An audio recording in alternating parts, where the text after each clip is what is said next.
Hello, क्या हाल चाल भाई। थोड़ा सा कैमरे का सेटिंग थोड़ा गड़बड़ा रहा है, लेकिन जो है आई होप मैं आपको बिल्कुल क्लियर दिखाई दे रहा होऊंगा, ठीक है। और पीछे जो चीज़ लिख रहा हूँ वो भी आपको बिल्कुल क्लियर दिखाई दे रही होगी। तो भैया, जैसे कि सेंटोमास की केपीपी नंबर 2 पे आ चुके हैं हम लोग, है ना। अब तक कम से कम 50 सवाल हमारे हो चुके हैं, लेकिन अभी और मेहनत करनी है। इसलिए मैंने सोचा है कि सेंटोमास और रोटेशन, ठीक है, 2 चैप्टर की केपीपी की थोड़ी संख्या बढ़ा दी जाए, ठीक है। क्योंकि ऑलरेडी हम लोग, ऐसा तो है नहीं कि लेक्चर प्लानर से पीछे चल रहे हैं, बिल्कुल लेक्चर प्लानर पे ही चल रहे हैं।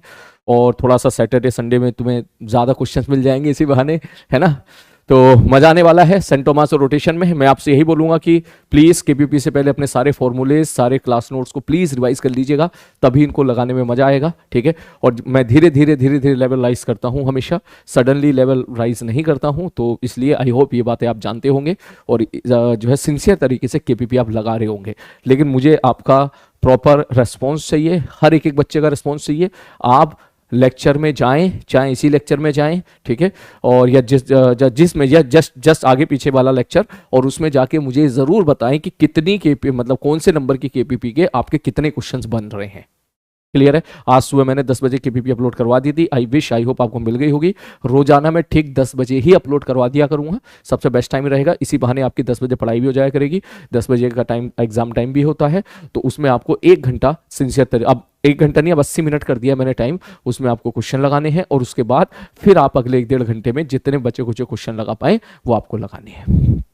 क्लियर है। शाम को फिर जो है आप उन्हीं क्वेश्चंस के जब आंसर यहाँ पे मैं देख लिया करेंगे। मैं प्लीज एक बार जरूर मैं आपसे सबसे यही बोलूंगा कि आंसर जरूर मैच कर लिया करो। लेक्चर देखने से पहले आप आंसर मैच कर लिया करो, ठीक है। और फिर उसको स्कोर निकाला करो कितना स्कोर जा रहा है, ठीक है। तो इसलिए अब आपसे आपसे एक रूल बनाते हैं अपन, ठीक है। जो भी लेक्चर जाएगा, ठीक है, जिसमें मैं जिस केपीपी का डिस्कशन कर रहा हूँ, उस केपीपी के नीचे जाके आप अपना स्कोर बताओगे ईमानदारी के साथ, नेगेटिव मार्क को घटा के। क्लियर है। सिंगल चॉइस के 3 नंबर, या सबको 4 4 दे दो, खत्म करो, ठीक है। एवरीथिंग 4, 4 नंबर, ठीक है। और एक तरफ कर दो आप -1। चलो, चारों -1 का गेम खेल लेते हैं, ताकि ऑन एवरेज हमको डायरेक्टली दिख जाया करेगा, ठीक है। क्योंकि वो किसी में नंबर मल्टीपल चॉइस ज्यादा होते हैं, किसी पैराग्राफ ज्यादा होते हैं ना, ये सब तो होता ही है, लेकिन कोई बात नहीं, ठीक है। एटलीस्ट कुछ नहीं तो इतने तो बता दिया करो हर बच्चा कि इतने में से इतने करेक्ट हैं और इतने इनकरेक्ट हैं, ठीक है। चलो, मैं बिना ज्यादा टाइम अब आगे वेस्ट किए ठीक है, चलो क्वेश्चन पे चलता हूं मैं। सबसे पहले हम बात करते हैं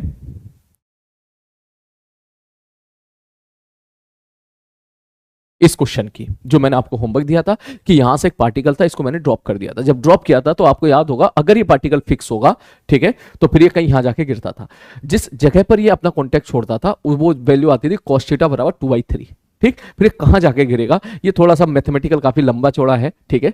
क्योंकि यहां पे आपको जो है इस जगह पे सपोज कॉन्टेक्ट टूटता है, तो आपको यहां पर एक टावर एज्यूम करना पड़ेगा, ठीक है। सपोज इस जगह कॉन्टेक्ट टूट गया है, ये एंगल थीटा हम बता देते हैं, आपको एक टावर एज्यूम करना पड़ेगा। फिर टावर से आपने बॉल को फेंक के मारा है, तो कहां जाके गिरेगी उसका ये स्टेटमेंट आता है, जो कि मैं मानता हूं काफी बहुत ही कॉम्प्लिकेटेड है, ठीक है। लेकिन आप हो सके तो ये 1.46 आर, या तो आप इसको याद कर लीजिएगा, क्या पता डायरेक्टली सवाल आ गया, क्या पता बाई चांस, ठीक है।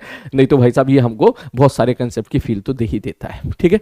चलो अब चलते हैं अगले क्वेश्चन की तरफ।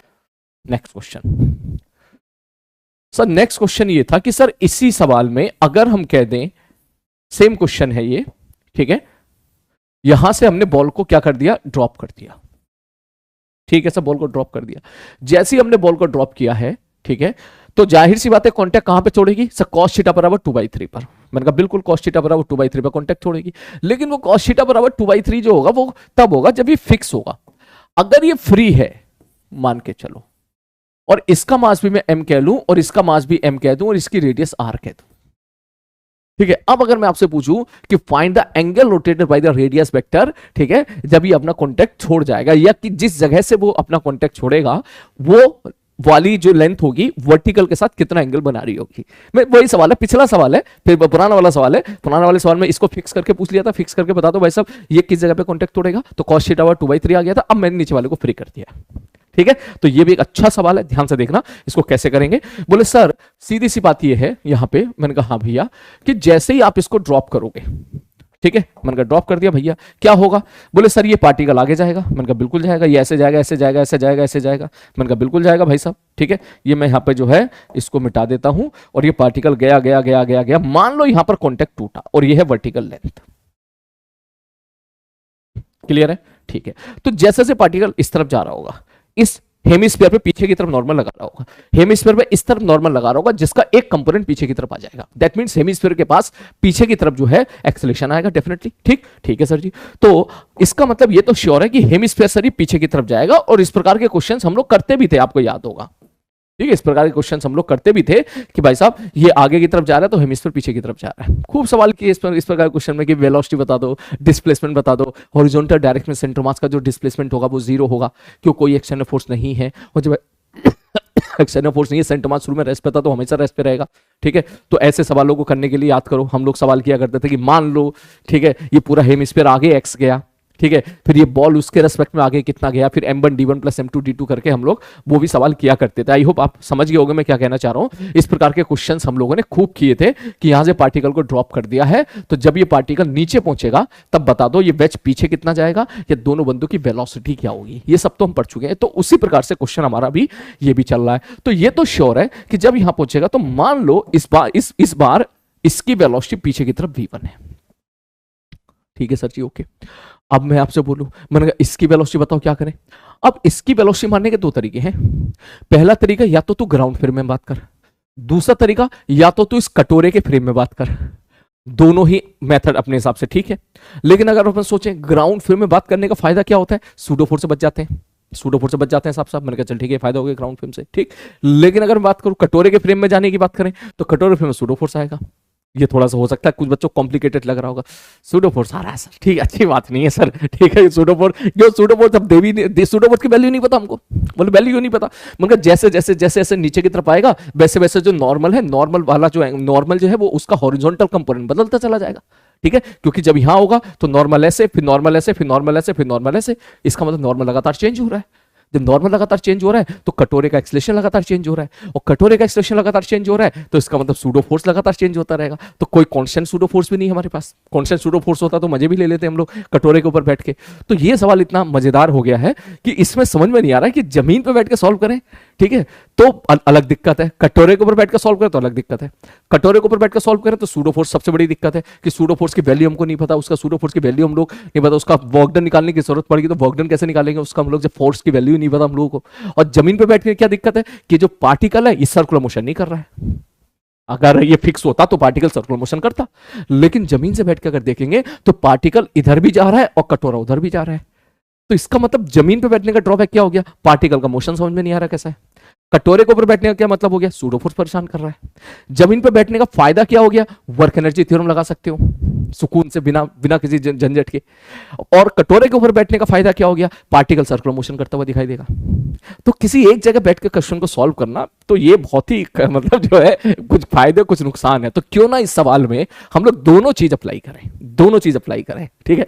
कभी जमीन के फ्रेम में सॉल्व करेंगे, कभी जो है इसके कुछ इक्वेशंस हम लोग इस कटोरे के फ्रेम में सॉल्व करेंगे। तो सपोज मैं ऐसा बोलूं कि मुझे लगता है कि कटोरे के ऊपर बैठना ज्यादा समझदारी है इसमें, क्योंकि पार्टिकल सर्कुलर मोशन करता हुआ दिखेगा। और अगर सर्कुलर मोशन करता हुआ दिखेगा, कटोरे के ऊपर अगर जाके बैठ गया तो इसका मतलब पार्टिकल ऐसे जाता हुआ दिखेगा, तो सर्कुलर मोशन की एक इक्वेशन हमको मिल जाएगी। अरे बात सर, आप जानते हो ये क्वेश्चन बहुत इंपॉर्टेंट होता है, ठीक। तो दैट मींस मान लो जब ये पार्टिकल यहां पर आया, मैं कटोरे के रिस्पेक्ट में बात कर रहा हूं, इसकी वेलोसिटी इधर है v2 विद रिस्पेक्ट टू कटोरा, क्या बोलूं उसको, हेमिस्फीयर, हेमिस्फीयर, ठीक, ठीक है सर जी, ओके। अब हमें पता लगाना है किस जगह पे एंगल जीरो, किस जगह पे कांटेक्ट टूट गया होगा। तो मान लो वो यही जगह है जिस जगह पे एंगल, जिस जगह पे जो है, मान लो ये वो एंगल है जिस जगह पे पार्टिकल अपना कांटेक्ट छोड़ दिया है, या इस थीटा के बाद पार्टिकल अपना कांटेक्ट छोड़ देगा, ठीक है। तो चलो इक्वेशन लगाना स्टार्ट करते हैं। बोले कहां से शुरू करें, मैंने कहा पहली इक्वेशन मोमेंटम कंजर्वेशन की, ठीक। सर एक्सटर्नल फोर्स अगर जीरो है तो हम ये बोल सकते हैं कि सर हॉरिजॉन्टल डायरेक्शन, हॉरिजॉन्टल में, वर्टिकल में जीरो नहीं है, वर्टिकल में तो सेंटर मास नीचे की तरफ आ रहा है, ठीक है। मैं हॉरिजॉन्टल की बात कर रहा हूं, सर हॉरिजॉन्टल डायरेक्शन में सर एक्सटर्नल फोर्स जीरो है, सेंटर मास रेस्ट पे रहेगा, मोमेंटम कंजर्व रहेगा। शुरू में मोमेंटम जीरो है तो हमेशा जीरो रहेगा, तो मैं लिख सकता हूं इसके लिए, कटोरे के लिए m इंटू v1 बराबर, अब इसके लिए, अब क्योंकि ये जो वेलोसिटी है विद रिस्पेक्ट टू हेमिस्फीयर है, ठीक, तो इसके थोड़े से कंपोनेंट करने पड़ेंगे, जो मैं इस तरफ कर लेता हूं, थोड़े से इस तरफ अलग डायग्राम बना के, ताकि और बेटर समझ में आ जाए। जरा ध्यान से देखो, ठीक है। तो मैंने क्या किया, सपोज इसको मिटा दिया, ये लो, ये लो, ठीक है, ठीक है सर जी। इसको मैंने ऐसे खींचा, इसको मैंने ऐसे खींचा। अब ध्यान से देखो, थीटा बीटा देख लेते हैं। ये थीटा है, इसको और नीचे ले ले, ठीक है, ठीक है सर। ये थीटा तो ये थीटा, ठीक है, तो ये हमारा थीटा हो गया। तो ये जो v2 वेलोसिटी हमने मानी है, ये कटोरे के रेस्पेक्ट में मानी है। इसका मतलब वेलोसिटी ऑफ बॉल मैं यहां पे लिख सकता हूं, that is equal to velocity of ball with respect to hemisphere plus velocity of hemisphere. यार लिखने में बड़ी दिक्कत आ रही है, ए और बी मान लेते हैं, सबसे बेस्ट ये रहेगा, ठीक है। B for ball, A for कटोरा, ठीक है। तो मैं यहां पे लिख सकता हूं कि velocity of B with respect to ground बराबर velocity of B with respect to A plus velocity of A. ये मैं लिख सकता हूं, और इसमें तो अपन लिखने में माहिर हो चुके हैं, ठीक है। रिलेटिव की इक्वेशन है, तो इसका मतलब velocity of B with respect to A कितना है भैया? बोले सर इधर v2 है, तो इसका मतलब v2 cos theta I cap plus b2 sin theta J cap, और वेलोसिटी ऑफ ए किधर है? पीछे की तरफ है, minus v1 I cap. That means ये हो जाएगा v2 cos theta minus v1 I cap plus v2 sin theta J cap. ये हमको वेलोसिटी ऑफ बॉल पता चल गई विद रिस्पेक्ट टू ग्राउंड, जब ये जस्ट कॉन्टैक्ट छोड़ने वाला होगा तब। तो इसकी एक्स वाली वेलोसिटी कितनी है? बोले इतनी, तो मैंने कहा तो लिख दे, इनटू m मास इनटू इसकी वेलोसिटी। आगे वाली वेलोसिटी कितनी हो गई? सब v2 cos theta minus v1। ये बन गई हमारी इक्वेशन नंबर 1। और ये इक्वेशन अगर मैं सिंप्लीफाई करूं तो बहुत इजीली मुझे लग रहा है इसकी शक्ल सूरत सुधर जाएगी। m से m कैंसिल आउट हो गया, 2v1 बराबर v2 cos थीटा। पहली इक्वेशन आ गई, ठीक है, okay.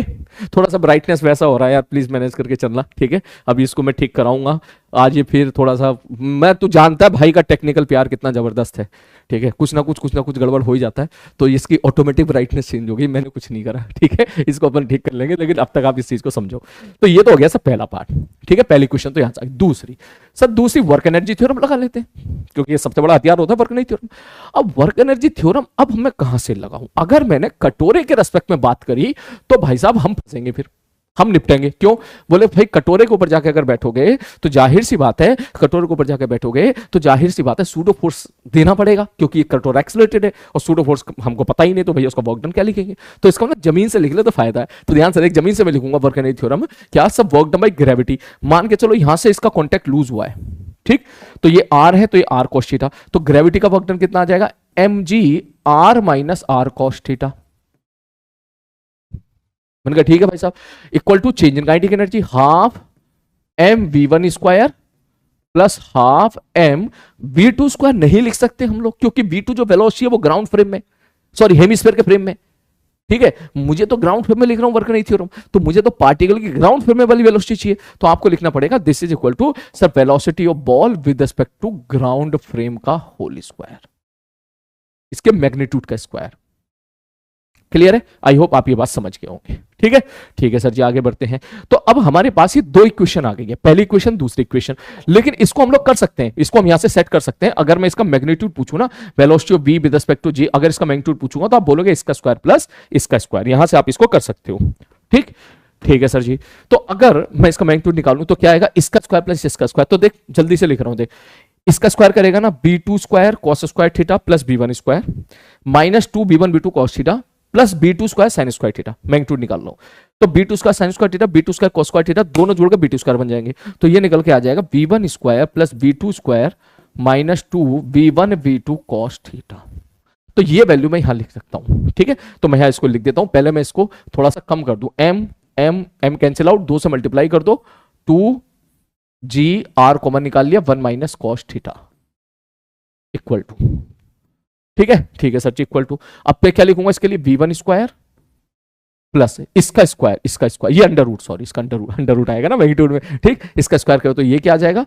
v1 square plus v2 square minus 2 v1 v2 cos theta. ये दो वेक्टर के रिजल्टेंट से भी आप कर सकते हो एक चीज, ठीक। तो ये आपके सामने आ गई मेरे भाई इक्वेशन नंबर 2, ये वाली।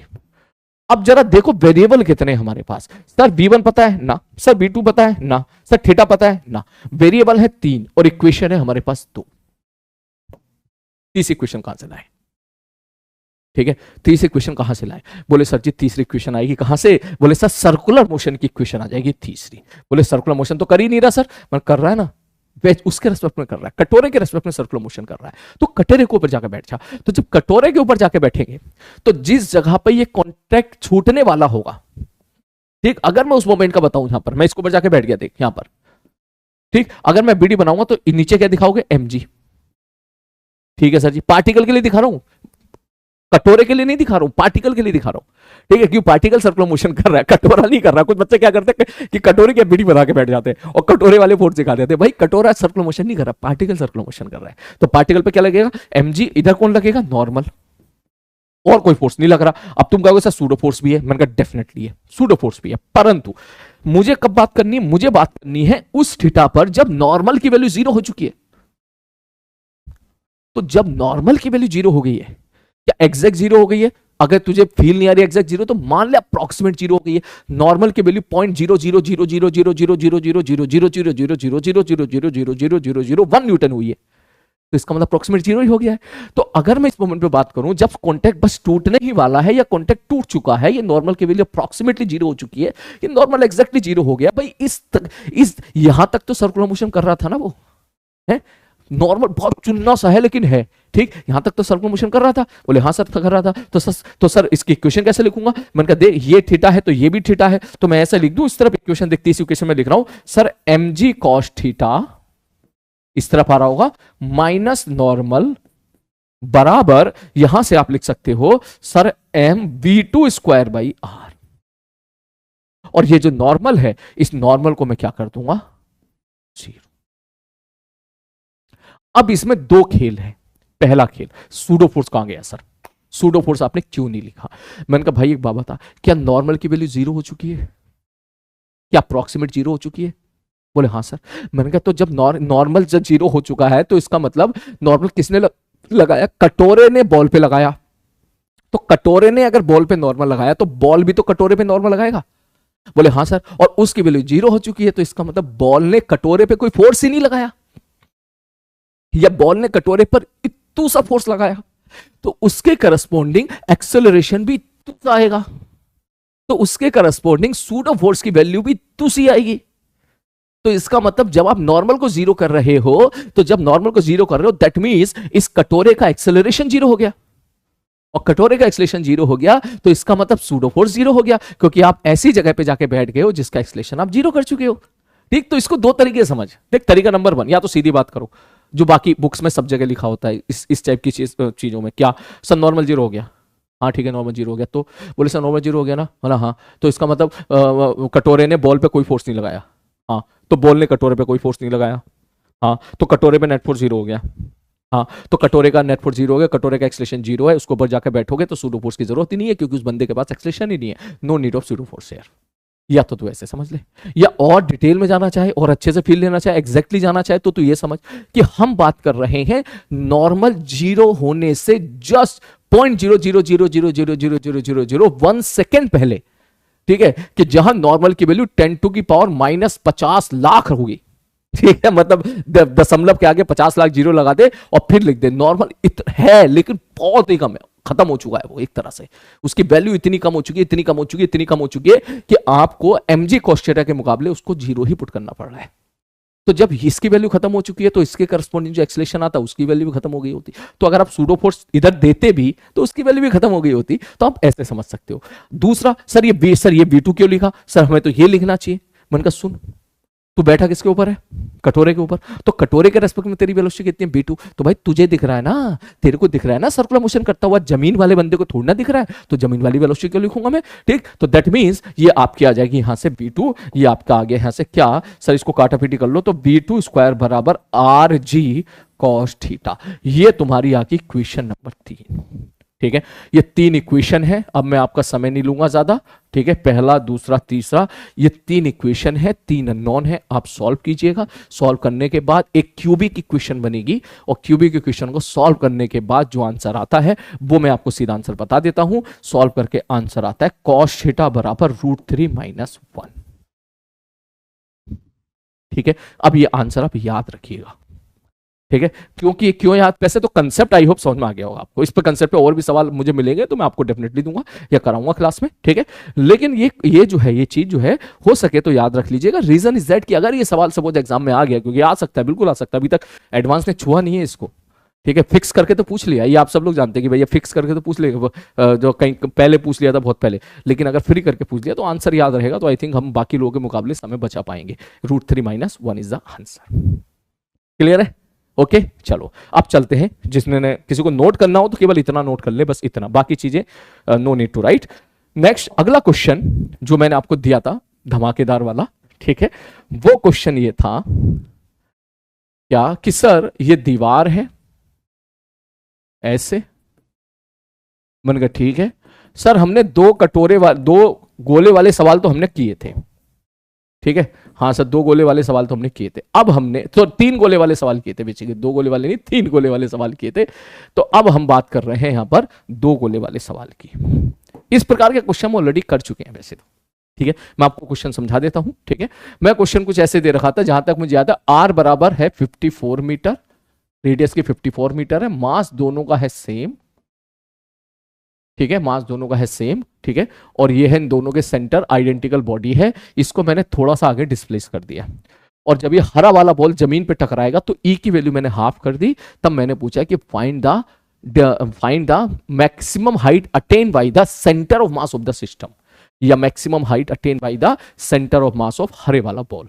मैं आपको 2 मिनट फिर से दे रहा हूं ताकि आप क्वेश्चन को फिर से ट्राई कर लें और आपको थोड़ा सा आइडिया और लग जाए। Your time start now. 2 से 3 मिनट आप इसको ले लो जरा, चाहो तो सुकून से। चलो हो गया, चलो शुरू करते हैं भाई। देख इस सवाल में, इकलौते सवाल में, ये ए है मान के चलो, ये बी है, एक नहीं कम से कम 5-6 सवाल पूछे जा सकते हैं, ठीक है, कम से कम 5-6 सवाल, ठीक है। ये अच्छा है, ये बेसिकली एडवांस में आएगा तो आप इसको टाटा बाय बाय करके निकल जाओगे। और ये नहीं करने होते हैं सवाल, ये बहुत बाद में करने होते हैं अगर समय मिला तो, ठीक है।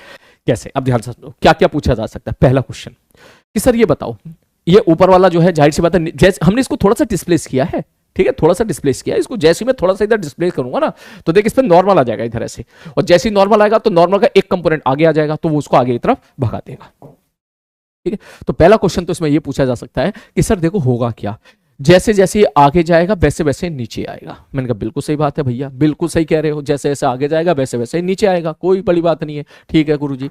तो सर थोड़ा सा अगर इसकी फील ले तो मान लो ये थोड़ा सा आगे इधर गया, ठीक है सर, तो ये थोड़ा सा नीचे आया होगा ऐसे। मैंने कहा बिल्कुल सही बात है। तो अगर अपन ध्यान से देखें, थोड़ा और अच्छा कर लेते हैं डायग्राम, मान लो थोड़ा ये और आगे गया, ये थोड़ा सा और नीचे आया लाइक दिस। मैंने कहा हाँ भैया ठीक है।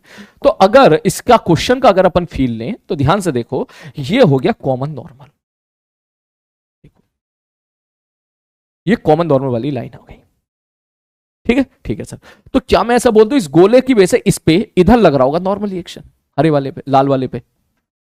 बोले हाँ सर नॉर्मल रिएक्शन लग रहा होगा, किस पे? लाल वाले पे। तो नॉर्मल का एक कंपोनेंट आगे जाएगा, एक कंपोनेंट नीचे आएगा। मैंने कहा बिल्कुल सही बात है, ठीक, ठीक है सर। तो इसका मतलब ये जो हरा, ये जो लाल वाला नीचे वाला जो स्फेयर है, ठीक, इस पे नॉर्मल का एक कंपोनेंट आगे की तरफ आ गया, इसका मतलब इसके पास आगे की तरफ एक एक्सलेशन आ गया। उनका ठीक है भाई साहब, किसने दिया? नॉर्मल के इस कंपोनेंट ने दिया, ठीक है सर जी, ओके, कोई दिक्कत वाली बात नहीं है। तो अब ये एक्सलेशन आया तो इसका मतलब वेलोसिटी बढ़ती चली जाएगी, वेलोसिटी भी इधर है, एक्सलेशन भी इधर है, इसका मतलब स्पीड अप होगा। बोले हाँ सर स्पीड अप होगा। अब बताइए कब तक स्पीड अप होगा, ठीक।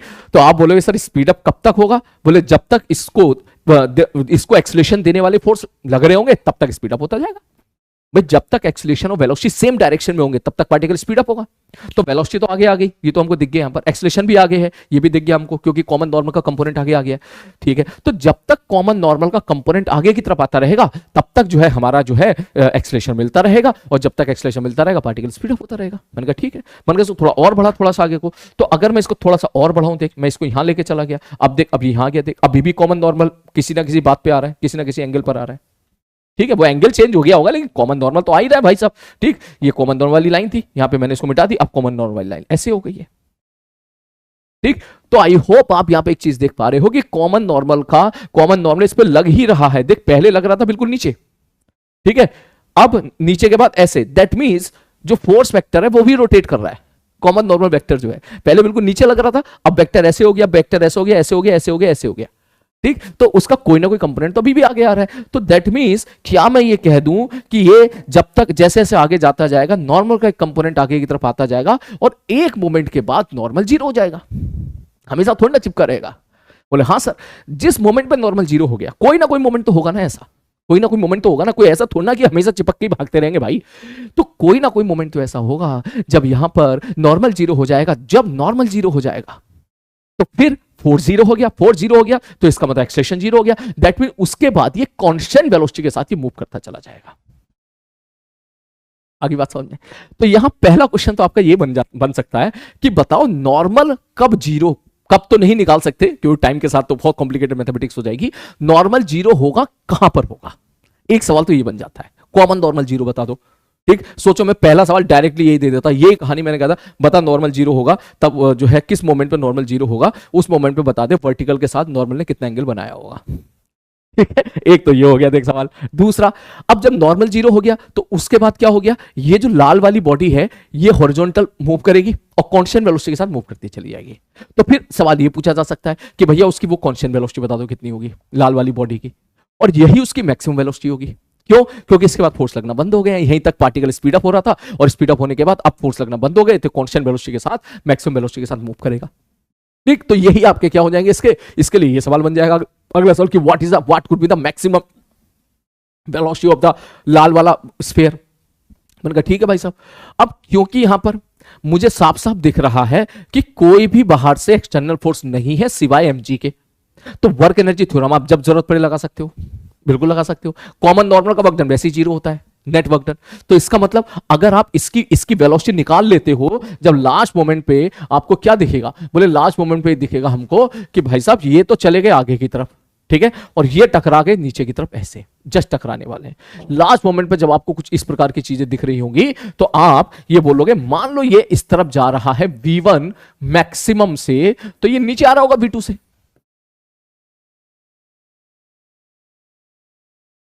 ठीक है सर जी। ये इसकी मैक्सिमम वेलोसिटी हो जाएगी, ये इसकी v2 मैक्सिमम हो जाएगी। v2 मैक्सिमम का मतलब हरे वाले स्फीयर की जो ज्यादा से ज्यादा वेलोसिटी हो सकती है, ठीक है सर। अब ये नीचे टकराएगा, इससे नीचे टकराएगा भाई साहब, फिर ये भाई साहब ऊपर चले जाएंगे, जो भी कोलिजन होगा ई की वैल्यू हाफ दे दी, ई दे दी, ठीक। तो एक क्वेश्चन ये भी इसमें पूछा जाता है किस जगह पे नॉर्मल जीरो होगा, इसकी मैक्सिमम वेलोसिटी बता दो कितनी होगी, ठीक है, ये सवाल हो गया। या हरे वाले बंदे की वेलोसिटी बता दो जब वो जमीन पर टकराएगा उसकी वेलोसिटी कितनी होगी, ठीक है। या अगर उसका ई की वैल्यू हाफ दे दें तो इसका मतलब बता दो फिर जब वो टप्पा खा के ऊपर उठेगा तो कितनी वेलोसिटी के साथ उठेगा, या उसका सेंटर मास कितनी ऊपर तक जाएगा। आई होप इतना तो आपको समझ में आ गया होगा कि हमें यहां पर खेलना है, ये बात खेलना है कि सर ये अगर आगे v1 से जा रहा है और ये जमीन पर अगर v2 से टकरा रहा है तो find the value of v1 and v2। हमारा क्वेश्चन बेसिकली यही है, सारा खेल इसी के साथ इर्द गिर्द घुमा के सवाल बनाए जा सकते हैं। आगे बात समझ में? ठीक है, चलो एक बार सेंट्रोमास के साथ भी खेल लेते हैं, ठीक है। अगर अपन सेंट्रोमास के साथ देखें तो सेंट्रोमास तो वाई डायरेक्शन में तो नीचे आ ही रहा है, ठीक है। सेंट्रोमास के बाद वाई डायरेक्शन में वेलोसिटी है तभी वो नीचे आ रहा है। सेंट्रोमास के बाद वाई डायरेक्शन में, ठीक है, एक्सेलरेशन भी है, ठीक है, ये भी हमको दिख रहा है। तो इसका मतलब जमीन से जो लगने वाला नॉर्मल होगा, ठीक है, वो 2mg के बराबर नहीं होगा, हमेशा 2mg के बराबर नहीं होगा। क्यों? वाई डायरेक्शन में क्या है, वाई डायरेक्शन भैया वाई डायरेक्शन में जो सेंटोमास नीचे की तरफ आ रहा है। पहले सेंटोमास कहां पे था, पहले सेंटोमास कहीं और होगा, जैसे जैसे नीचे की तरफ आ रहा है तो ओवरऑल सेंटोमास इज मूविंग डाउनवर्ड। तो रखी हुई बॉडी अगर मूव करना स्टार्ट कर देती है तो कोई ना कोई एक्सेलरेशन तो आया होगा ना उसके पास, ठीक है। तो इसका मतलब इस तरीके से आप सेंटोमास के साथ भी खेल सकते। खैर इसमें तो कितनी देर बात कर लो इस पर तो आप, ठीक है। चलो सवाल पे आते हैं। तो मान लो इस मोमेंट पे, ठीक है, मैंने बोला कि लाल वाली बॉडी जो थी उसकी वेलोसिटी है सपोज v1, ठीक है सर, और हरी वाली वेलोसिटी की सपोज नीचे वेलोसिटी है v2 किसी जनरल मोमेंट पे जब ये एंगल थीटा था, मान लो, ठीक है सर जी, ओके, कोई दिक्कत वाली बात नहीं है। तो अब इक्वेशंस हमको बनानी है। अब इक्वेशंस कैसी बनाए, बोले सर सबसे पहली इक्वेशन तो हमें यहां पर काम करेगी कंस्ट्रेंट मोशन। देख इन्हीं के साथ ही खेलना होता है हमेशा, constraint motion, work energy theorem, circular motion, ठीक है, मोमेंटम कंजर्वेशन, यही 4-5 है बस, है ना। तो आजा फिर से शुरू करते हैं। तो सर अगर अपन बात करें यहां पर तो ध्यान से देखो सर, इस लाइन को अगर मैं ऐसे खींच दूं, मैंने कहा ले भैया लाइन को मैंने ऐसे खींच दिया, ठीक, तो ये तो हमको दिख रहा है कि v2 cos थीटा बराबर v1 sin थीटा। ये मैंने डायरेक्ट लिख दिया, ये थीटा है ना, तो 90 माइनस थीटा होगा, तो v1 sin थीटा बराबर v2 cos theta. This is the constraint equation कि कॉमन नॉर्मल के अलोंग जब कॉन्टेक्ट रहेगा इनके बीच में, कॉमन नॉर्मल के अलोंग दोनों बंदों की वेलोसिटी के कंपोनेंट क्या रहेंगे मेरे भाई, सेम रहेंगे। पहला, इसको थोड़ी शक्ल सुधार लेते हैं, तो यहां से मैं लिख सकता हूं v2 बराबर v1 cos theta, v1 tan theta. ये आपकी आ गई इक्वेशन नंबर। ठीक है सर, और बताओ क्या करें सर? एक काम कर सकते हैं। मैंने कहा क्या? बोले सर वर्क एनर्जी थ्योरम वो लगा देते हैं सर। मैंने कहा यार ये भी सही है यार। तो ध्यान से देखो, अगर मैं वर्क एनर्जी थ्योरम पे बात करूं तो हरे वाले का सेंटर मास यहां पर है, लाल वाले का सेंटर मास यहां पर है। लाल वाले का सेंटर मास तो अभी भी r डिस्टेंस दूरी पर ही है, लेकिन हरे वाले का सेंटर मास पहले 3r डिस्टेंस ऊपर है जमीन से। चेक करके देख ले। मैंने कहा ठीक है, अब कितना ऊपर है? बोले सर अब इतना ऊपर है। मान लो ये हाइट h है, ठीक, तो मैं वर्क एनर्जी थ्योरम लगाने जा रहा हूं। दोनों का मास मैंने सेम दे रखा है, तो इसके लिए वर्क एनर्जी थ्योरम लगाएंगे तो हम लिख सकते हैं mg 3r माइनस h बराबर half m1 v1 square plus half m2 v2 square. Common दोनों का वर्कडन 0 है, ठीक है। जमीन से बात कर रहे हैं तो सूडो फोर्स देने की कोई जरूरत नहीं है, हाफ m v2 स्क्वायर। ठीक है सर, मेरे को लग रहा है यहीं से शायद हमें कुछ इंटरेस्टिंग चीज देखने के लिए मिले, तो मैं एक काम करता हूं, ठीक है, यहीं से ही दोनों को सॉल्व कर लेता हूं। पहले तो h निकाल लेते हैं। अगर मैं h यहां लिखूं तो देखो h क्या लिखेंगे, देखो ध्यान से देखो, h में हम ऐसे लिख सकते हैं, मैं अगर यहां से एक लाइन ऐसे खींच लूं ऐसे, ठीक है, तो ध्यान से समझना, ये r तो ये 2r हो गया, तो ये 2r cos थीटा हो गया, और ये कितना है r है, तो इसका मतलब h की वैल्यू मैं लिख सकता हूं h बराबर 2r cos theta plus r। I hope आप समझ गए होंगे। मैं एक बार फिर से यहां पे जूम करके दिखा देता हूं, अगर कोई बाई चांस ना समझ पाया हो।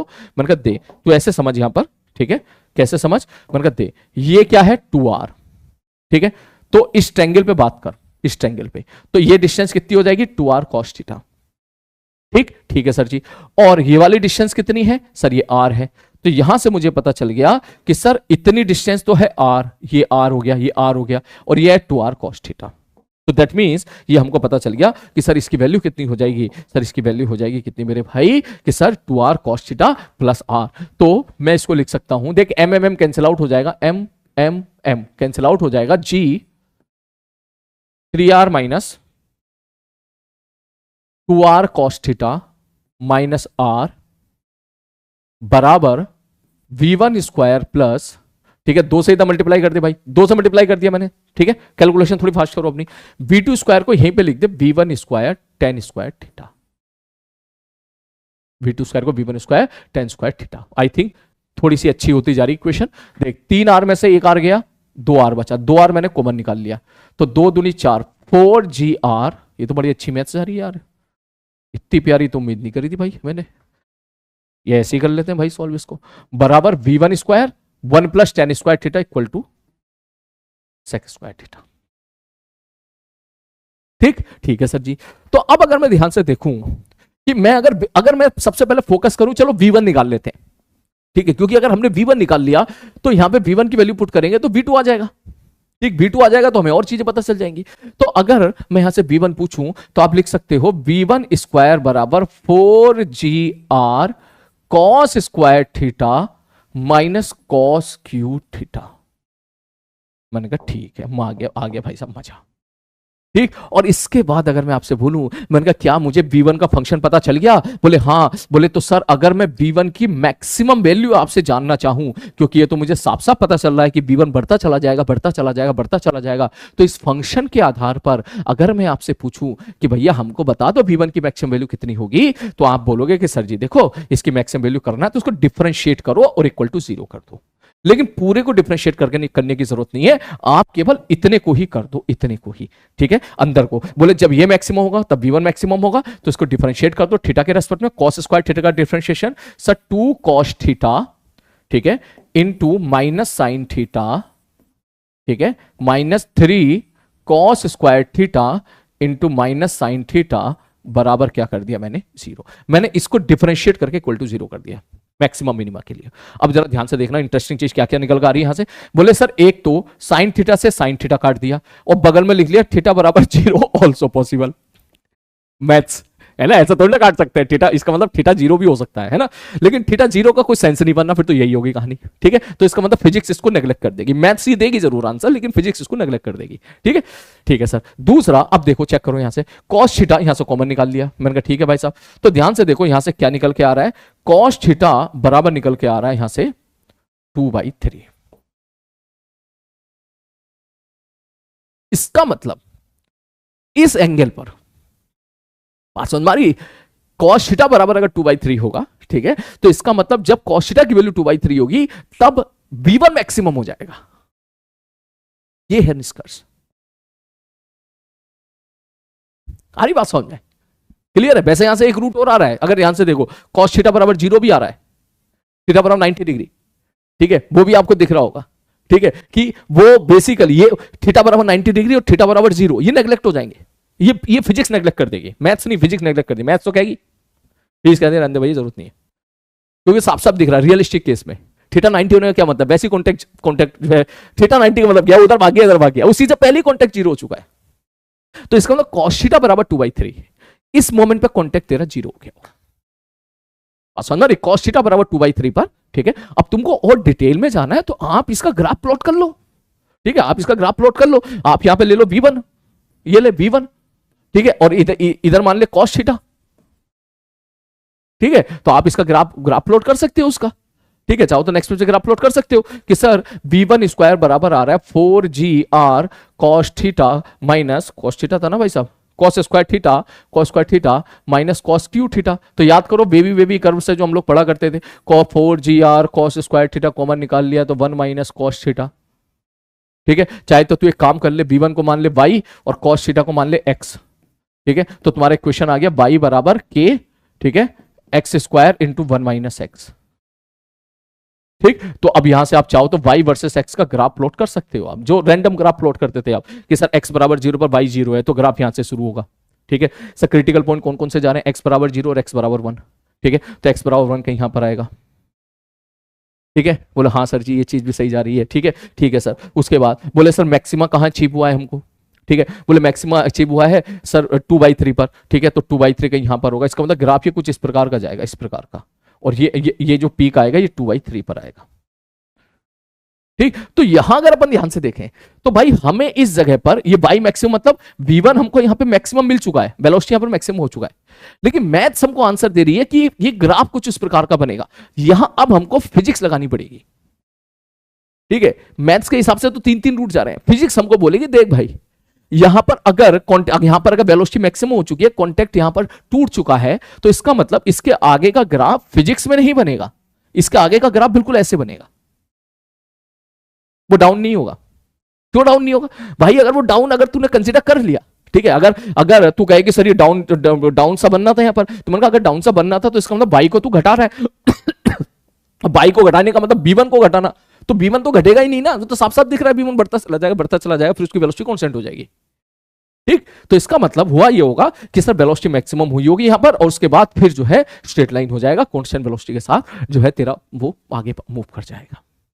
हरी बात तो ये होता है, मैथ्स जो आंसर देती है वो अपने हिसाब से देती है, लेकिन फिजिक्स में हम रियलिस्टिक केस में देखते हैं कि what are the possible case for all these results. तो यहां से ये हमें समझ में आया कि cos थीटा बराबर 2/3 पे हमारा नॉर्मल क्या हो चुका है, बोले से नॉर्मल हो चुका है 0, फटाक से ट्रायंगल यहां बना ले, ये थीटा लिख, ये 2 लिख, ये 3 लिख, सॉरी cos थीटा बराबर 2/3 है, ये 2 लिख, ये 3 लिख और ये √5 लिख।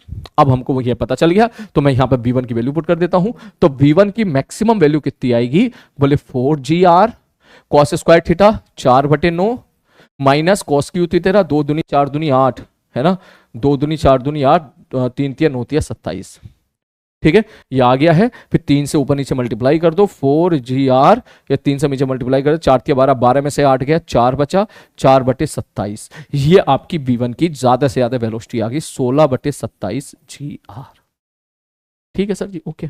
तो जिस मोमेंट पर ये V1 हुआ होगा उसी मोमेंट पर, सेम मोमेंट पर, सेम टाइम पर अगर मैं आपसे V2 पूछूं तो इसके बाद कॉन्टेक्ट 0 हुआ है ना, इससे 0.0000001 सेकंड पहले तो कॉन्टेक्ट 0 नहीं हुआ था, ठीक है, तब तो भाई साहब कॉन्टेक्ट था, तो तब तो कंस्टेंट मोशन की इक्वेशन चलेगी, तो इसका मतलब ये आप इक्वेशन वैल्यू पुट करके V2 बराबर क्या लिख सकते हो, V1 tan थीटा, ये ले, जैसी मैं वैल्यू पुट करूंगा, v1 की वैल्यू कितनी है 16/27 GR, ठीक है, सही जा रहा है भैया, ओके। ये स्क्वायर है दोस्त, ये स्क्वायर है, ये स्क्वायर है, ये स्क्वायर है, स्क्वायर, तो ये अंडर रूट, ये अंडर रूट, ये अंडर रूट, ठीक है, अंडर रूट में जा रहा है ये सब, into tan theta. Tan theta बराबर क्या लिखोगे सर, रूट 5/4, ये 5/4 मैंने ऐसे लिख दिया डायरेक्ट, ये 4 से कैंसिल आउट हो गया, ठीक है, ये आ गया 4 से 4 20, तो ये आ गया 20/27 GR।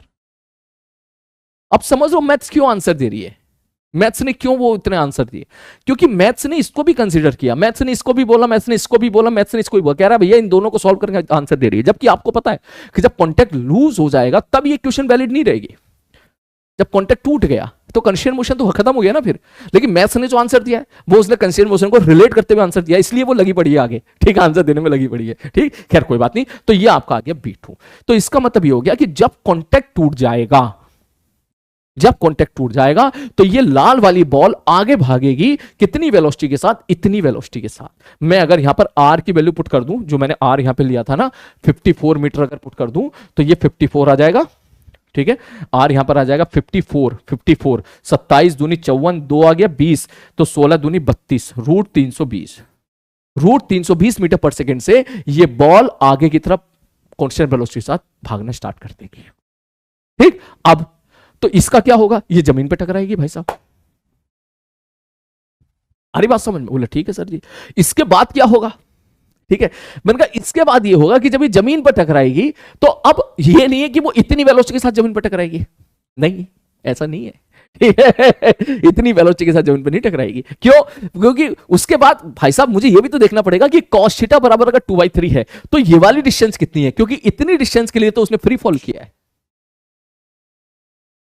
ये चीज समझा कि नहीं समझा, मैं समझा मैं क्या कहना चाह रहा हूं, देख cos थीटा बराबर 2/3 पे कॉन्टेक्ट टूट गया, ठीक, तो भाई ये डिस्टेंस कुछ ना कुछ तो होगी ना, अगर कॉन्टेक्ट टूट गया चला गया तो ये भले थोड़ी सी डिस्टेंस के लिए, थोड़ी सी जितनी भी वैल्यू आए उसके लिए ये तो फ्री फॉल हो गया ना, और अगर ये फ्री फॉल होगा तो जमीन से टकराएगा, तो फिर तेरे को वर्क नहीं थ्योरम लगाना पड़ेगा, बात समझ, लगाना ही पड़ेगा, और फिर कितनी वेलोसिटी के साथ टकराएगा वो आप निकालो, और उसके बाद ई की वैल्यू जो है हाफ करके फिर आप बता सकते हो कि सर ई की वैल्यू अगर हाफ है तो इसका मतलब वेलोसिटी क्या हो जाएगी, जस्ट हाफ हो जाएगी।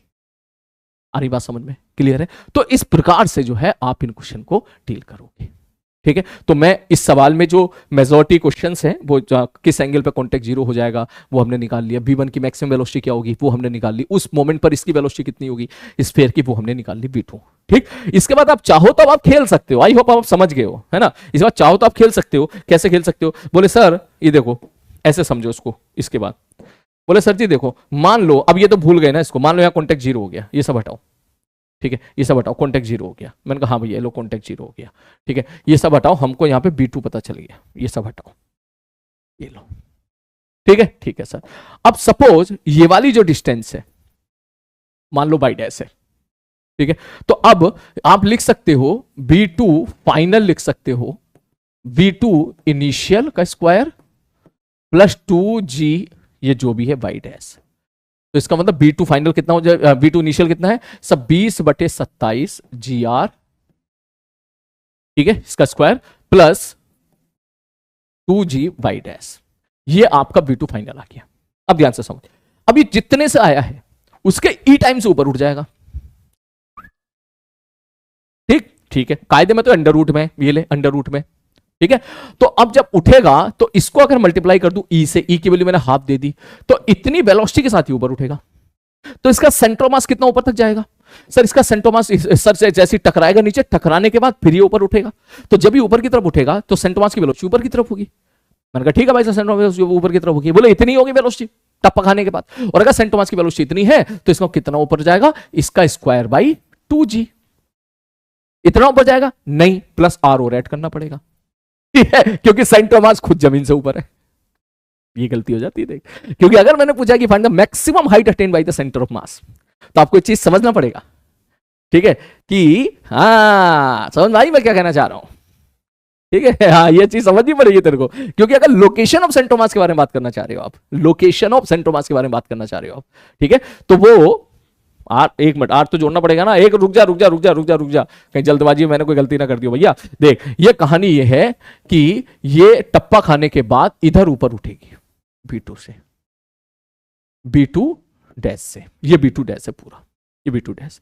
तो अब ये ऊपर की तरफ जाएगी, तो जहां ऊपर पहुंचेगी जिस जगह पे, समझ मारी बात, तो वहां पर अगर मैं मान लूं कि इस सेंटर, केवल इसी पे फोकस कर लूं सेंटर मास के, कि सेंटर मास की वेलोसिटी भी तो इतनी होगी, अब ये ऊपर कितना जाएगा, बोले सर इतना ऊपर जाएगा, और ये ऑलरेडी कितना ऊपर था, बोले आर डिस्टेंस ऑलरेडी ऊपर था, तो यस आपको यहां पे आर भी ऐड करना पड़ेगा। ठीक है, तो काफी एनालिसिस एक सवाल से हमने कर ली। आई होप आपने इसमें काफी सारी चीजें देखी होंगी, किस प्रकार से जो है क्वेश्चंस हम खेल रहे हैं। ठीक है, हमने ये सवाल देखा, ठीक है, इसी से मिलते जुलते और भी सवाल बनाए जाते हैं। ठीक है, जो आप कहीं ना कहीं पहले भी देख चुके हो कि यहाँ पे ब्लॉक रख दिया, यहाँ पे ब्लॉक रख दिया, ब्लॉक के ऊपर एक स्फेयर रख दिया। ठीक है, तो वो भी इसी प्रकार का सवाल था। 3 स्फेयर ले लिए हमने, ठीक है, कि 3 स्फेयर छोड़ दिया, किधर भाग रहा है किधर भाग रहा है। ठीक है, उस प्रकार के क्वेश्चंस भी जो है हम लोग ऑलरेडी देख चुके हैं। ठीक है, तो आई होप आपको जो है इन चीज़ों में मजा आया होगा। तो चलो अब एक काम करता हूँ मैं, ठीक है, क्योंकि हाँ अब हमारे पास 45 मिनट लग गए इस चीज़ में। अब मैं डिस्कशन कर देता हूँ कल की KPP का। ऐसे ही और धांसू सवाल मैं कल की क्लास में और ले आऊँगा, परसों की क्लास में भी ले आऊँगा, रोजाना ले आया करूँगा। ठीक है, जो है 20-20, 30-30 मिनट इस प्रकार के अच्छे सवालों में भी दे दिया करेंगे। लेकिन ये सब चीज़ें बेटा एग्जाम में नहीं करना होता है। एग्जाम के प्रेशर में ये सब सोच पाना प्रॉपर कैलकुलेशन के साथ टिल द लास्ट, ये बहुत रिस्की स्टेप होता है। ठीक है, आप में से काफ़ी बच्चे इस बात को जानते होंगे कि शायद उन्होंने कुछ ऐसे सवाल जेईई मेंस में भी जरूर फंसे होंगे जो कहीं नहीं भिड़ना था फिर भी भिड़ गए और फिर अपना टाइम वेस्ट कर लिया, और एडवांस में भी ऐसा खूब होता है। तो इसलिए पहले हमको सिंपल और एवरेज सवाल करना है, हमारा उसी से ही सिलेक्शन भी हो जाता है, उसी से ही हमारी रैंक भी आ जाती है। ठीक है, चलो अब चलते हैं इसके KPP के डिस्कशन पे। स्टार्ट। पहला क्वेश्चन, उसने बोला है कि दोनों बोलों को यहां से, आइए देख मैं मान के चल रहा हूं मैं, ठीक है, क्योंकि अब मैं सारे क्वेश्चंस अगर समझा के करूंगा तो फिर 3 घंटे की वीडियो बनेगी, कोई सेंस नहीं उस बात का। मैं ये उम्मीद करके चल रहा हूँ आप सब पढ़ने वाले बच्चे हो, कोई आलतू फालतू बच्चे यहाँ पे नहीं है, आप क्वेश्चंस को पहले से ही सॉल्व करके आए हो या एटलीस्ट पढ़ के आए हो, और अगर नहीं पढ़ के आए हो तो मैं पीछे हो जाता हूँ, फिर उसको पढ़ लेना आप। ठीक है, चलो मैं किनारे हो गया। ठीक है, चलो उन्हें बोला देख 2 स्मूथ ट्रैक है, फ्रिक्शन विक्शन कुछ भी नहीं है, और 2 बम है। हा, गजब बम है भाई साहब। ठीक है, हाँ सर मस्त फील आ रही है। ठीक है, A up and B down. ओहो, ठीक है, both are the same curvature and size, curvature same है, ओके, साइज भी सेम है, बहुत बढ़िया।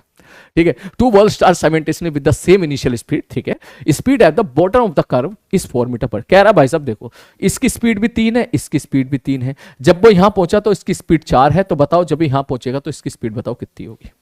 सिंपल सा सवाल है, work energy theorem. Centre mass की जरूरत ही नहीं, आप बिना सेंटर मास के भी कर लोगे। आप सीधा बोलोगे कि सर वर्क एनर्जी थ्योरम से मैं सीधा लिख सकता हूं यहां से कि सर ये डिस्टेंस अगर r है, ठीक है, उन्होंने बोला सब कुछ सेम है, तो बोले सर ये अगर h है तो ये भी तो h ही है ना, बस यहीं से खेल जाओ आप। ठीक है, तो आप सीधा वर्क एनर्जी थ्योरम को मॉडिफाई करके लगा दो। आप यहां पे लिखो सब work done by gravity mgh हो जाएगा, तो आप सीधा लिखोगे कि sir work done by gravity mgh बराबर हाफ m 4 का स्क्वायर माइनस हाफ m 3 का स्क्वायर। ये सब कैंसिल आउट हो जाएगा, तो 4 का स्क्वायर माइनस 3 का स्क्वायर बराबर आ जाएगा 2gh। ठीक है, ठीक है, जब आप यहां से यहां लगाओगे तो यहां माइनस आ जाएगा, तो इसका मतलब यहां माइनस आ जाएगा, माइनस mgh बराबर हाफ m v फाइनल का स्क्वायर माइनस हाफ m 3 का स्क्वायर। ठीक है, ठीक है सर जी, m कैंसिल आउट हो गया, 2 से मल्टीप्लाई कर दो तो माइनस 2gh बराबर निकल के आ जाएगा v फाइनल का स्क्वायर माइनस 3 का स्क्वायर। ठीक है, आओ जरा इसको सॉल्व करते हैं। माइनस 2gh की वैल्यू कितनी है, 4 का स्क्वायर 16, 16 में से हो गया 7 बचा, 16 में से हो गया 7 बचा, और यहाँ पे था एक माइनस, 3 तिया 9 इधर आ जाएगा। ठीक है, 3 तिया 9, 9 9 7, 9 इधर आ जाएगा, 9 में से 7 गया कितना बचा 2, तो v फाइनल का स्क्वायर बराबर आ जाएगा 2, इसका मतलब v फाइनल आ गया तेरा √2। तो योर आंसर इज √2 से कम, थर्ड ऑप्शन 2 से कम होना चाहिए, 2 से कम होना चाहिए। ठीक है, नेक्स्ट क्वेश्चन। नेक्स्ट क्वेश्चन बड़ा ही प्यारा सवाल है। ठीक है, ये बेसिकली सेंटर मास का सवाल नहीं है, ये कुछ क्वेश्चंस हैं जो मैंने बचा के रखे हुए थे। ठीक है, मैंने सोचा था इसको जब आप जो है ना काइनेमेटिक्स वाइनेमेटिक्स भूलना स्टार्ट कर दोगे ना, तब काइनेमेटिक्स से कंसेप्ट पे सवाल दे दिया करूंगा। ठीक है, तो देख क्वेश्चन ये है, इसने बोला कि यहां इसको कितनी वेलोसिटी दे दें। ठीक है, यहां एक रिंग है, ये रहा रिंग। ठीक है, ये रिंग है, कह रहा भैया रिंग को कितनी वेलोसिटी दे दे। आप सवाल पढ़ सकते हो, मैं किनारे हो जाता हूं। उसने बोला क्या बोला है कि velocity should be impart to the to get to the wire again at point P. यहां कितनी वेलोसिटी दे दें कि ये श्यू यहां पहुंचे। √5 g r तो बोलना मत, ठीक है, कुछ भी बच्चे बुझा √5 g r, vertical circular motion पूरा कराना है ना सर, इसलिए √5 g r, ठीक है। अरे नहीं भाई, तो देखो उसने बोला कि कितनी वेलोसिटी दे दे कि यहां पहुंच जाए, ठीक है। तो करना कुछ नहीं है, मैं यहां पे तरीका बता देता हूं, मैं ध्यान से देखना। बोले सर मान लो यहां अपने इसको वेलोसिटी दे दी vo, जब ये यहां पहुंचेगा तो उसके पास इधर वेलोसिटी होगी v, मान लो।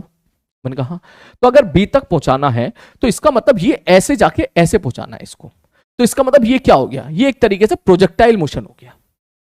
अब ये मत कहना सर √5 g r क्यों गलत है, अरे मेरे भाई √5 g r, हाँ ये तो मैंने बताना ही भूल गया भाई, कुछ बच्चे सोच रहे होंगे सर √5 g r दे दो ना सीधा आंसर, वो तो ऑप्शन दिया नहीं है। अरे भाई √5 g r के केस में हमेशा टेंशन या नॉर्मल लग रहा होता था एक्सेप्ट हाईएस्ट पॉइंट। यहां पे ए के बाद चीजें गायब है, तो ये तो श्योर है बी तक पहुंचने के लिए इसको हवा में आना पड़ेगा, और जब ये हवा में आएगा तो नीचे की तब ग्रेविटी लग रही होगी, तब तेरा सर्कुलर मोशन नहीं रहेगा, तब तेरा सर्कुलर मोशन डिस्टर्ब हो गया होगा, ठीक है, इसलिए √5 g r आंसर नहीं होगा। तो जब यहां से आप लेके आओगे तो जैसे ही आप इस जगह पहुंचोगे तो भाई साहब मुझे इसका मतलब यहां पर ऐसे इसकी वेलोसिटी होगी, तो ऐसे जाएगा और यहां जाके इसको गिराना है, ठीक है, ठीक है। अब देखो ये अल्फा है, 90 है, तो 90 माइनस अल्फा, तो ये भी अल्फा हो जाएगा। मान लो इधर इसकी वेलोसिटी है v, तो क्या मैं इतना बोल दूं सीधा, क्या बोले सर यहां से लेके यहां तक, सर ये r है तो ये r साइन अल्फा, ये r, ये देखिए r है, ये r साइन अल्फा, ये r साइन अल्फा, तो ए बी बराबर हो जाएगा 2r sine alpha, which is basically range. इस प्रोजेक्टाइल मोशन की, जब ये इसको कॉन्टेक्ट को लूज करके हवा में आएगा तो प्रोजेक्टाइल मोशन की रेंज हमको पता चल गई। बस यहीं से तेरा सवाल हो जाएगा, क्योंकि रेंज हमको मालूम है कितनी होती है। बोले सर रेंज हमको मालूम है 2r साइन अल्फा, हमको रेंज पता चल गई है, दैट इज इक्वल टू, सब b से फेंक के मारोगे तो रेंज का रेंज क्या होती थी, v² sign 2 alpha by g, ये होती थी ना, शायद यही होती है, मैं तो फॉर्मूला भूल जाता हूं, ठीक है।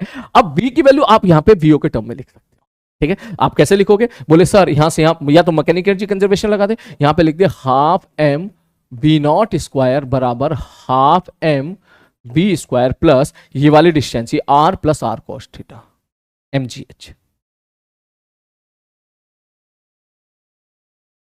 ठीक है, ठीक है। अब एक काम करना, मेरी बात सुन, इसको इधर लेके आ जाना, ठीक है, v² की वैल्यू यहां पुट कर देना, कुटर पुटर कर देना, तेरा आंसर आ जाएगा, प्यारा सा आंसर आएगा। चल फिर भी मैं कर देता हूं, देख 2 साइन अल्फा इससे कैंसिल आउट हो जाएगा, r इधर आ गया तो r g बराबर आ जाएगा v², 2 sine alpha cos alpha, तो cos अल्फा आ जाएगा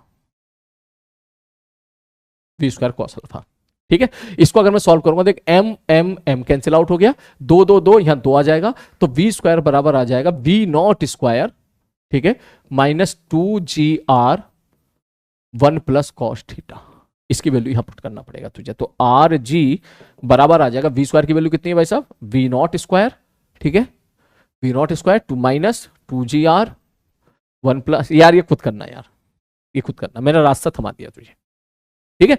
उस प्रकार का देख यहां पे टर्म आएगा पूरा gr से पीजिए मत सोचना gr कैंसिल आउट, gr बचा रहेगा, क्योंकि b² की वैल्यू जब यहां पुट करोगे ना तो gr भी बचा रहेगा, फिर cos अल्फा भी बचा रहेगा, सब कुछ इसमें दे रखा है, cos अल्फा cos थीटा जो भी है, ठीक है। इसके बाद सॉल्व कर लेना, आंसर आ जाएगा। नेक्स्ट क्वेश्चन ये रहा, ये क्वेश्चन मैं सॉल्व नहीं कर रहा हूं, ये मैं आपको हिंट देके निकल रहा हूं। इसने ऐसा बोला है कि यहां पर एक चेन है, ठीक है, ये रही चेन जो केवल इतनी सी है, और यहां से धक्का, यहां पे हल्का सा फोर्स लगा के छोड़ दिया, ठीक है। तो अब इसने बोला है, क्या बोला है कि जब वर्क डन बाय ग्रेविटी बता दो, जब चेन लीव्स द वेज, भैया सीधी सी बात है, work done by gravity will be mg into delta H, खत्म कहानी। तो पहले आप निकालो कि अभी इस चेन का सेंट्रोमास कहां पर होगा, वो कहीं यहां पर होगा, ये एक मेंस लेवल का सवाल होगा कि इसका सेंट्रोमास कहां पर होगा, ठीक है। फिर आप निकालना कि सर जब ये बिल्कुल नीचे पहुंच जाएगा ना, नीचे, ठीक, जब चेन बिल्कुल नीचे हो जाएगी तो चेन की लेंथ कितनी है, 2l है, ये l ये l है, देखिए इक्विलेटरल ट्रायंगल है, 60 60 60, ये लेंथ l है, तो ये भी l है, ये भी l है, तो इसका मतलब चेन का सेंट्रोमास कहीं यहां पर होगा, और ये डिस्टेंस कितनी हो जाएगी, l हो जाएगी, ठीक है। तो आपको बेसिकली ये पता लगाना है कि इसका चेन का सेंट्रोमास कहां पर होगा। मान लो ये y डिस्टेंस दूरी पर है, तो आप लिख सकते हो चेन कितना नीचे आएगी, बोले sir mg y plus l नीचे आएगी, यही ग्रेविटी का वर्क डन हो जाएगा, ठीक है। नेक्स्ट अगला, ठीक है भैया, चलो एक मिनट रुक जरा, चलो ठीक है, अगला question. Next question is very मजेदार, क्योंकि इस क्वेश्चन में बहुत सारे कंसेप्ट आपके ऐड हो गए। ठीक है, छोटा सवाल है लेकिन बहुत सारे कंसेप्ट ऐड हो गए। कैसे? इसने बोला भैया एक आदमी है, ये 2m मास है, आदमी ने आगे दौड़ना स्टार्ट किया। ठीक है सर जी, आदमी ने आगे दौड़ना स्टार्ट किया।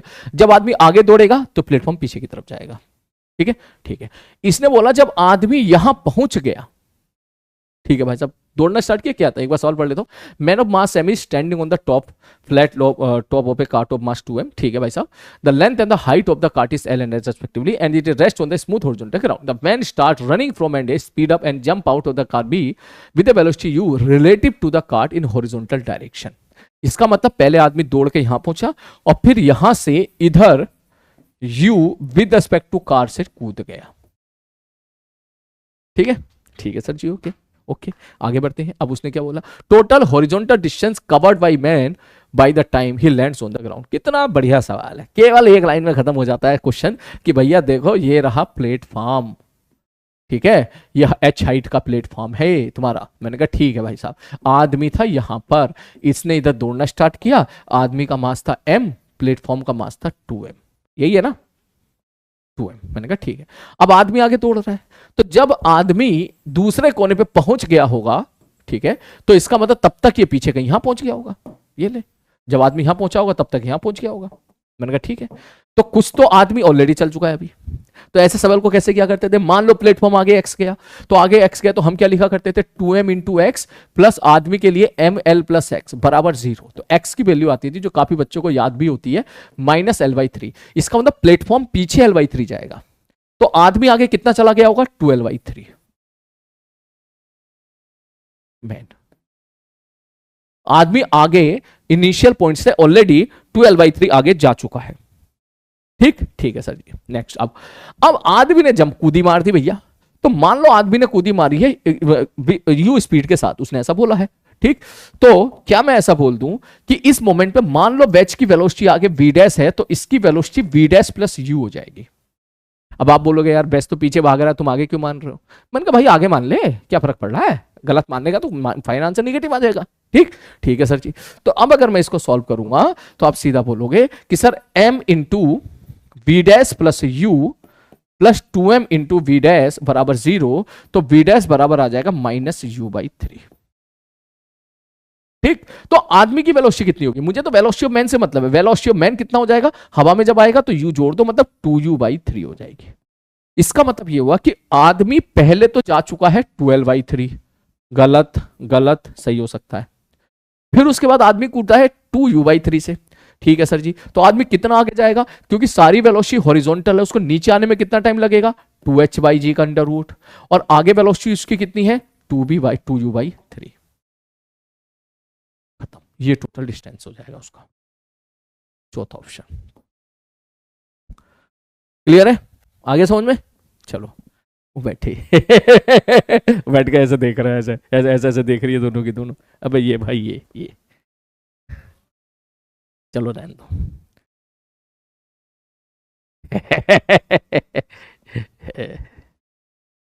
ठीक है, चलो भाई आगे बढ़ते हैं, नेक्स्ट अगला पार्ट।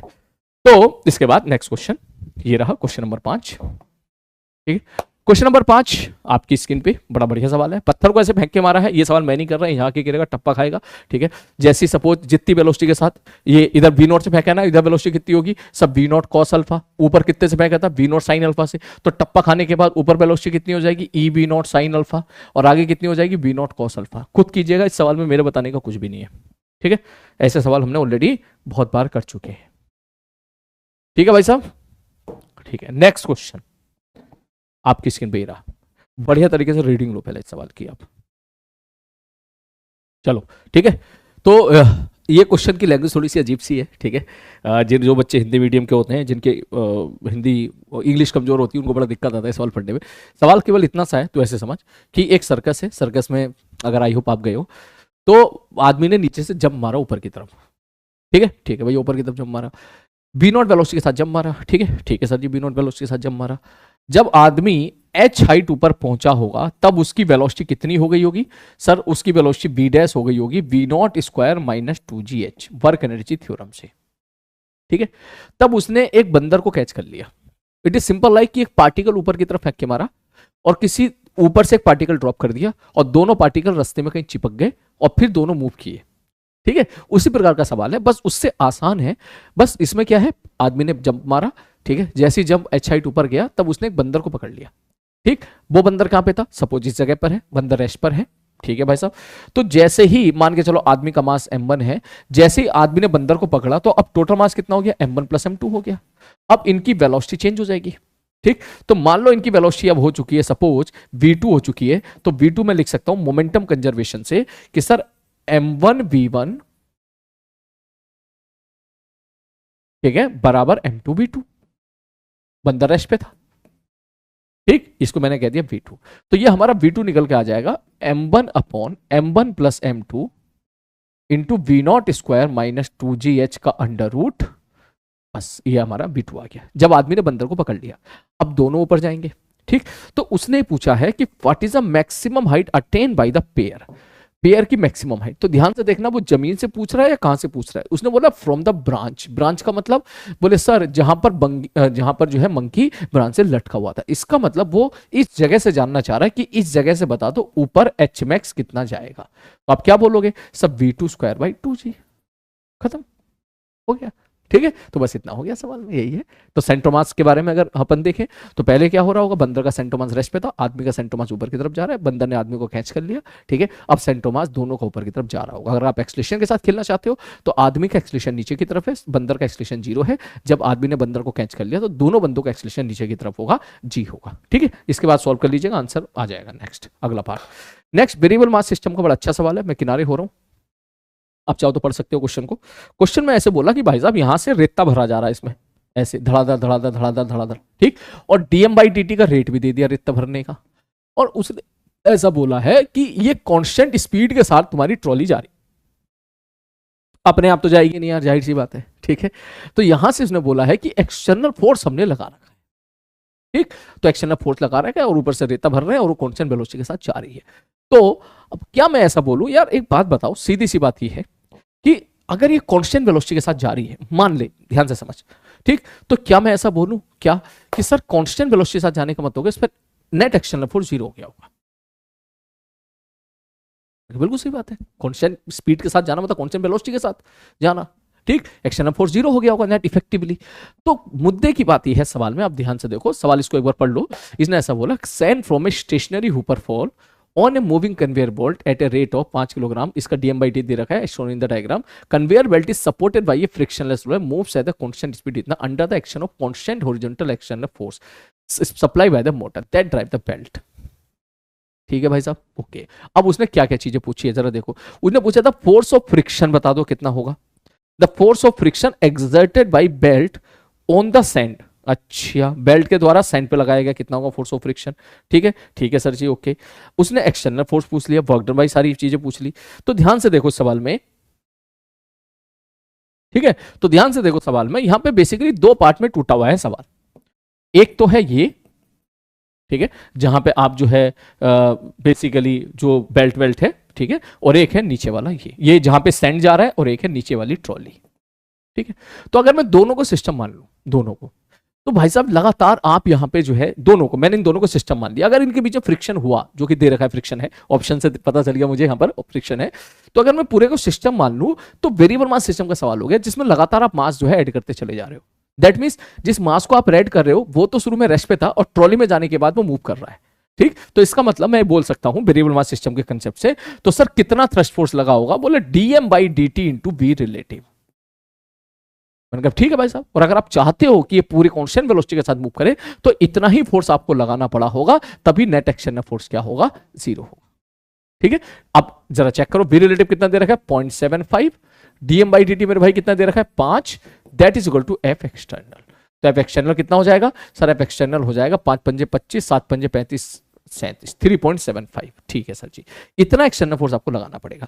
अगर मैं केवल इतने की एफबीडी बनाऊं, इतने की, तो ये भी तो कांस्टेंट वेलोसिटी के साथ जा रही है, बोले हाँ सर ये भी कांस्टेंट वेलोसिटी के साथ जा रही है, जाहिर सी बात है, ठीक। तो इस पे भी मास तो बेसिकली इसकी एफबीडी बनाओगे तो इस पे भी तो गिर रहा है एक तरह से, ठीक है, जो रेता गिर रहा है। तो इसका मतलब जाहिर सी बात है, इसको जो DM by D T into be relative वाला वेरिएबल फोर्स वाला जो अब थ्रस्ट फोर्स आएगा, उसको किसने कैंसिल आउट किया होगा, बोले सर उसको कैंसिल आउट किया होगा सर फ्रिक्शन ने।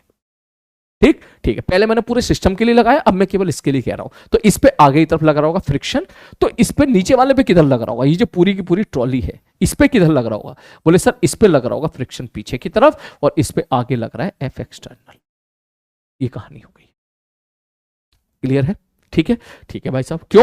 क्योंकि भैया अगर मैं नीचे वाली ट्रॉली के बारे में बात करूंगा तो इस पे तो बस यही दो फोर्स लग रहे हैं, तो इसका मतलब यहां से निकल कर आया कि सर इसके लिए, क्योंकि ये भी कांस्टेंट स्पीड से मूव कर रहा है, तो एफ एक्सटर्नल बराबर हो गया इतना, और यही हो जाएगा आपका फ्रिक्शन के बराबर। अब एक एक करके ऑप्शन देख लेते हैं। इसने बोला फोर्स ऑफ फ्रिक्शन कितना होगा, मैंने कहा इतना ही होगा। एक्सटर्नल फोर्स कितना होगा, बोले वो भी इतना होगा। Work done by F external 1 second, 1 second में एफ एक्सटर्नल ने कितना काम किया है, अगर आपसे ये पूछा जाए तो आप चाहो तो सीधा लिख सकते हो फोर्स इंटू डिस्प्लेसमेंट। ठीक है, क्योंकि आप एक्सटर्नल की वैल्यू हमको पता चल गई है, कांस्टेंट है 3.75, हमको चाहिए डिस्प्लेसमेंट। सर इतने 0.75 से अगर आप मूव करोगे तो 1 सेकंड में कितना जाओगे, बोले सर इतना जाएंगे, इसको मल्टीप्लाई कर देना, आपका जो आंसर आना होगा आ जाएगा 2.81। शायद ये मैच, शायद नहीं, ये मैच कर जाता है। उसके बाद kinetic energy acquire by the falling sand, अब देख पूछा ना, जो रेत गिर रही है पहले वो रेस्ट पे थी, फिर उसके बाद काइनेटिक एनर्जी आ गई है in each second due to the change in horizontal motion. अब इसने पूछ लिया, मैंने भैया रेते के लिए बता दो 1 सेकंड में कितनी काइनेटिक एनर्जी वो एक्वायर कर रही है। ठीक, तो 1 सेकंड में काइनेटिक एनर्जी एक्वायर करने का मतलब क्या हो गया, बेसिक डेफिनेशन याद करो सर, पर सेकंड काइनेटिक एनर्जी कितनी बढ़ रही है, इसका मतलब वो डीके बाई डी टी पूछ रहा है। मतलब मैं आपसे बोलूं कि सर काइनेटिक एनर्जी कितनी होगी, बोले sir half M B square होती है, तो वो आपसे जानना चाह रहा है डीके बाई डी टी, ये हो जाएगा half D M by D T into V square, क्योंकि स्पीड तो कॉन्स्टेंट है, तो your answer will be half D M by D T कितना है 5, वी स्क्वायर कितना हो जाएगा, बोले 3/4 का होल स्क्वायर। ठीक है, ये कितना आ जाएगा 9 पंजे 45, 45/32, 45/32 1.4 के आसपास आंसर चला जाएगा। ठीक है, चलो नेक्स्ट, अगला क्वेश्चन। नेक्स्ट क्वेश्चन ये रहा, इस पे डिस्कशन जो है ऑलरेडी हम पहले कर चुके हैं, इसलिए हम इस पे ज्यादा टाइम नहीं देंगे, ये आपको खुद करना है सवाल को। इन्होंने ऐसा पूछा है कि, क्या पूछा है, a ball drop as shown in the diagram, incline plane smooth ball makes a perfect inelastic collision both the plane. मतलब आप क्वेश्चन को समझ लो, क्वेश्चन ये कहना चाह रहा है कि यहां से एक प्लेन है इस प्रकार का, ठीक है, यहां से एक बॉल को ड्रॉप कर दिया और ये हाई टच है, तो जब बॉल को ड्रॉप किया होगा, ये हाई टच है, तो यहां इसकी वेलोसिटी हो जाएगी √2gh। ठीक, अब यहां परफेक्टली इलास्टिक कोलिजन, तो ये क्वेश्चन हम लोग देख चुके हैं। इसमें आपको क्या करना है, बोले सर यहां पे ये तो हो जाएगा नॉर्मल, मैंने कहा ठीक है, तो अगर सपोज बी से बंदा नीचे आया है, तो अब आप देखो ये बी वाली वेलोसिटी नीचे हो जाएगी, तो आप देखो ये वाले एंगल्स कितने दे रखे हैं, एंगल कितने दे रखे हैं 30 डिग्री, ये वाला एंगल है 30 डिग्री, ये 30 है, तो ये कितना हो जाएगा 60, तो ये कितना हो जाएगा 30। इसका मतलब जब ये नीचे बी से टकराया तो इधर वेलोसिटी होगी बी कॉस 30, इधर होगी बी साइन 30, तो टक्कर के बाद क्या होगा, बोले सर टक्कर के बाद ये होगा, इधर बी कॉस 30 से टकराया तो इधर ई वी कॉस 30 से उठता, और ई की वैल्यू उसने 0 दे दी। दैट मींस ये बॉल जब यहां पे गिरेगी तो इसका मतलब ये वाली वेलोसिटी तो खत्म हो जाएगी, लेकिन अलोंग द इंक्लाइन वाली वेलोसिटी सेम रहेगी। दैट मींस बी इधर था बी कॉस 30, बी साइन 30, तो बी साइन 30 के साथ ये इधर इसकी वेलोसिटी आ जाएगी। ठीक है, तो देख कुछ कहानी ऐसे होगी, इसका मोशन कुछ ऐसा होगा कि आपने यहां से बॉल को छोड़ा है, ये नीचे आया, टपाक से हुआ, तो वेलोसिटी इसकी नीचे थी, इस वेलोसिटी के दो कंपोनेंट कर लो, perpendicular to the incline plane, parallel to the incline plane, parallel to the incline plane का कंपोनेंट सेम रहेगा, परपेंडिकुलर वाला कंपोनेंट खत्म हो जाएगा क्योंकि की वैल्यू 0 है, तो इसका मतलब नीचे आके अब वो इधर जाएगी, इधर जाएगी, इधर जाएगी, फिर से यहां पे कोलिजन होगा। अरे बात सुनो, फिर से इस जगह पे कोलिजन होगा। इसके लिए आप इसको एक तरीके से इंक्लाइन प्लेन मान सकते हैं। ठीक है, ये एंगल 90 नहीं है, ये 30 दे रखा है, तो ये वाला एंगल कुछ कितना है, ये वाला एंगल कुछ और है, ये 30 है, तो ये एंगल 120 है, जहां तक मेरे को लग रहा है, हाँ 120 है। तो इसका मतलब आप समझो सेकेंड कोलिजन की कहानी कुछ ऐसी होगी, इस प्रकार की होगी कि ये तो एंगल है 30 डिग्री और बॉल आई है बिल्कुल इधर से 30 डिग्री पर। ठीक, तो दैट मींस इस पे अगर 90 डिग्री वाला लाइन ये है, ठीक है, इस पे अगर 90 डिग्री वाली लाइन ये है, तो बॉल तुम्हारी ऐसे आके टकराई रही है, ऐसे है। ठीक, तो ये कितना होगा, बोले सर 120 है, तो ये भी 30 डिग्री हो जाएगा। तो अगर मैं इसको दूसरे लाइन को एक इंक्लाइन प्लेन मान लूं, ठीक, तो ये हो जाएगा इधर नॉर्मल, तो बॉल इधर आके ऐसे टकरा रही है, और जब बॉल इधर आके ऐसे टकरा रही है तो इसके फिर दो कंपोनेंट करोगे, along the perpendicular incline, along the incline, तो अब फिर से E बराबर 0 हुआ। तो इसका मतलब सपोज इधर इसकी जो वेलोसिटी थी, मान के चलो V1 थी, ये वाली V1 बराबर V sin 30, तो V1 से जब इधर टकराएगा तो इधर वाली वेलोसिटी गायब हो जाएगी, इसका मतलब अब केवल उधर वाली वेलोसिटी बचेगी। तो अब ये पार्टिकल इधर मूव करेगा, कितने से, V1 sin 30 से। क्यों सर, इधर V1 था तो V1 cos 30 और इस तरफ V1 sin 30, ठीक, तो अब ये v1 sin 30 बची रहेगी और v1 cos 30 गायब हो जाएगी क्योंकि e की वैल्यू 0 है। ठीक है, तो यहां कितनी थी √2gh। अब इसके बाद आई होप आप खेल जाओगे। यहां कितनी थी √2gh। ठीक है, अच्छा अगर ये वाली हाइट h दे रखी है तो यहां से जब ये टकराएगा वो वेलोसिटी भी आपको निकालनी पड़ेगी, इसका भी ध्यान रखना क्योंकि ग्रेविटी है। ये हाइट कितनी दे रखी है h। ठीक, और अगर ये हाइट भी h दे रखी है, क्योंकि यहां थोड़ा सा डायग्राम थोड़ा सा अजीब सा लग रहा है, जहां तक मुझे लग रहा है ये हाइट भी h ही होगी, ये हाइट भी h ही होगी शायद। ठीक है, ठीक है, आप देख लीजिएगा, आपको बिल्कुल करेक्ट वर्जन गया, ये पीपीटी वर्जन है। तो इसका मतलब जब ये यहां टकराएगा तो इसकी वेलोसिटी होगी सर √2gh इंटू साइन 30। इतनी वेलोसिटी के साथ अब ये यहां से इधर चलना स्टार्ट करेगा और जब ये यहां पहुंचेगा, इस जगह पे टकराएगा, तब mgh वाली काइनेटिक एनर्जी और ऐड हो जाएगी वर्क नहीं थ्योरम से।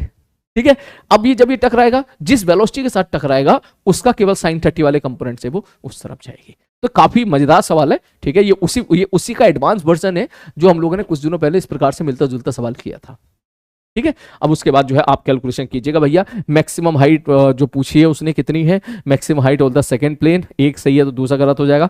Total impulse on the ball start to the maximum height on the second plane is 0। Impulse आप जानते हो चेंज इन मोमेंटम हो जाएगा। ठीक है, total impulse on the ball from start to maximum height on second plane, ये तो वैसे ही 0 हो जाना है। क्यों भैया, रेस्ट से रेस्ट पे जाएगी बॉल, यहां से रेस्ट पे थी, फाइनली रेस्ट पे पहुंच गई, तो रेस्ट टू रेस्ट पे जाएगी, तो भैया इनिशियल मोमेंटम भी 0, फाइनल मोमेंटम भी 0, तो चेंज इन मोमेंटम तो 0 हो ही जाएगा, तो नेट इंपल्स तो 0 हो ही जाएगा। Total distance covered by the ball from start to the maximum height. इस ऐसा सवाल आए तो छोड़ देना भैया, क्योंकि टोटल डिस्टेंस पूछ रहा है। टोटल डिस्टेंस क्या लिखोगे, पहले तो ये वाली डिस्टेंस लिखोगे, फिर ये वाली डिस्टेंस लिखोगे, फिर वो उधर वाली डिस्टेंस लिखोगे। ठीक है, तो लेंथी है सवाल, ये लेंथी है, लेकिन कंसेप्ट मैंने आपको बता दिया। अगर उसके बाद भी आपका आंसर नहीं आता है तो कमेंट बॉक्स में प्लीज टाइप कर दीजिएगा। ठीक है, मैं उसको फिर डिस्कस कर दूंगा। ठीक है, नेक्स्ट क्वेश्चन बड़ा ही प्यारा सवाल है। ठीक है, ये अच्छा सवाल है, मैं पीछे हट रहा हूं, इसको एक बार पढ़ लो जरा। देखो क्वेश्चन में वो ये कहना चाह रहा है कि यहां एक कैरम है, कैरम फ्री है, फ्री टू मूव है, और यहां से एक बॉल को इधर फेंक के मारी √2 वेलोसिटी के साथ। √2 है ना, √2 v है शायद, हाँ v√2 से। तो यहां v√2 से एक बॉल फेंक के मारी, जाएगी जाएगी जाएगी जाएगी जाएगी, शायद वो बिल्कुल मिडिल पे फेंक के मारी हम लोगों ने ए पॉइंट पर। ठीक है, अब t बराबर 0 पर सपोज कोलिजन हुआ है। इन्होंने बोला भाई इसका मास भी m है और इसका मास भी m है, दोनों का मास सेम है। ठीक है, तो प्लीज यहां पे वो खुराफाती काम मत कर देना कि बॉल जिस एंगल पे टकराई है उसी एंगल पे चली जाएगी। ठीक है, इलास्टिक कोलिजन दे रखे हैं तो ये मत कर देना, क्योंकि यहां पर ये जो फ्रेम है, फ्रेम का मास भी m दे रखा है और फ्रेम फ्री टू मूव है। तो क्वेश्चन ये है आपका, तो यहां से जाएगा बॉल यहां पे टकराएगी, तो जब बॉल टकराने वाली होगी तो क्या मैं ऐसा बोलूं उसकी इधर वेलोसिटी हो जाएगी v और इधर वेलोसिटी हो जाएगी v, क्योंकि परफेक्टली स्क्वायर है, इसकी लेंथ है 2a, ये 2a लेंथ है, परफेक्टली स्क्वायर है, और ये एंगल 45 डिग्री है। ये उसने दे रखा है, कहीं ना कहीं जो है दे रखा है उसने यहां पर 45 डिग्री v√2 के साथ जा रही है। ठीक है सर, तो जब ये टकराएगी तो टकराने के बाद का अगर मैं डायग्राम बनाऊं, ये तो मैंने लिखा पहले का, टकराने के जस्ट बाद का अगर मैं डायग्राम बनाऊं तो आप ये बताओ कि जैसी ये टकराएगी तो नॉर्मल तो इस तरफ है और दोनों का मास सेम है, तो दोनों का मास सेम है, तो इसका मतलब इलास्टिक कोलिजन है, वो अपनी वाली वेलोसिटी उसको दे देगा, उसकी वाली वेलोसिटी अपने पास रख लेगा। इसका मतलब टकराने के बाद ये वेज मूव करना शुरू कर देगा इधर v वेलोसिटी के साथ, लेकिन इधर वाली वेलोसिटी बॉल की वो तो सेम रहेगी। वो सेम क्यों रहेगी, वो सेम सर इसलिए रहेगी क्योंकि कोई एक्सटर्नल फोर्स ही नहीं है, इसका मतलब इस दिशा में तो कोई फोर्स ही नहीं है, इसका मतलब अब बॉल इधर भी से जाएगी। तो अगला कोलिजन कब होगा, बोले सर अगर ये हमारा पहला कोलिजन हुआ, ये डिस्टेंस कितनी है, मैंने कहा भैया ये डिस्टेंस है a, तो नेक्स्ट कोलिजन कब होगा, जब ये बॉल यहां जाकर टकरा जाएगी। ऑल्दो ये यहां नहीं टकराएगी, ये बिल्कुल मिडिल पे टकराएगी।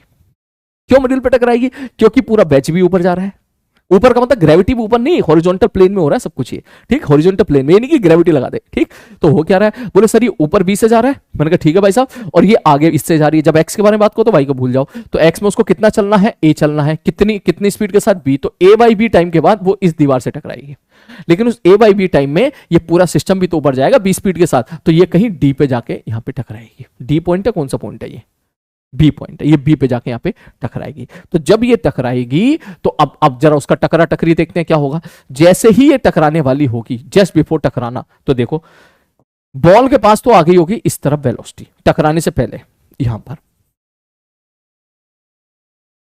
ठीक है सर, अब नॉर्मल इस तरफ है, मास सेम है, वेलोसिटी इंटरचेंज हो जाएगी। तो जैसे ही कोलिजन होगा, नेक्स्ट कोलिजन होगा, जैसे ही नेक्स्ट कोलिजन होगा तब आप बोलोगे कि सर देखो ये बॉल तो आ जाएगी रेस्ट पर और अपनी वेलोसिटी दे देगी इसको, तो ये मूव करेगा इधर v से, तो बॉल रेस्ट पे आगे ये इधर v से मूव कर रहा है। ठीक, अब क्या होगा, अब जैसे ही आगे जा रहा होगा, ठीक है, ये ऊपर भी जा रहा है इधर भी जा रहा है, फिर से कोलिजन होगा।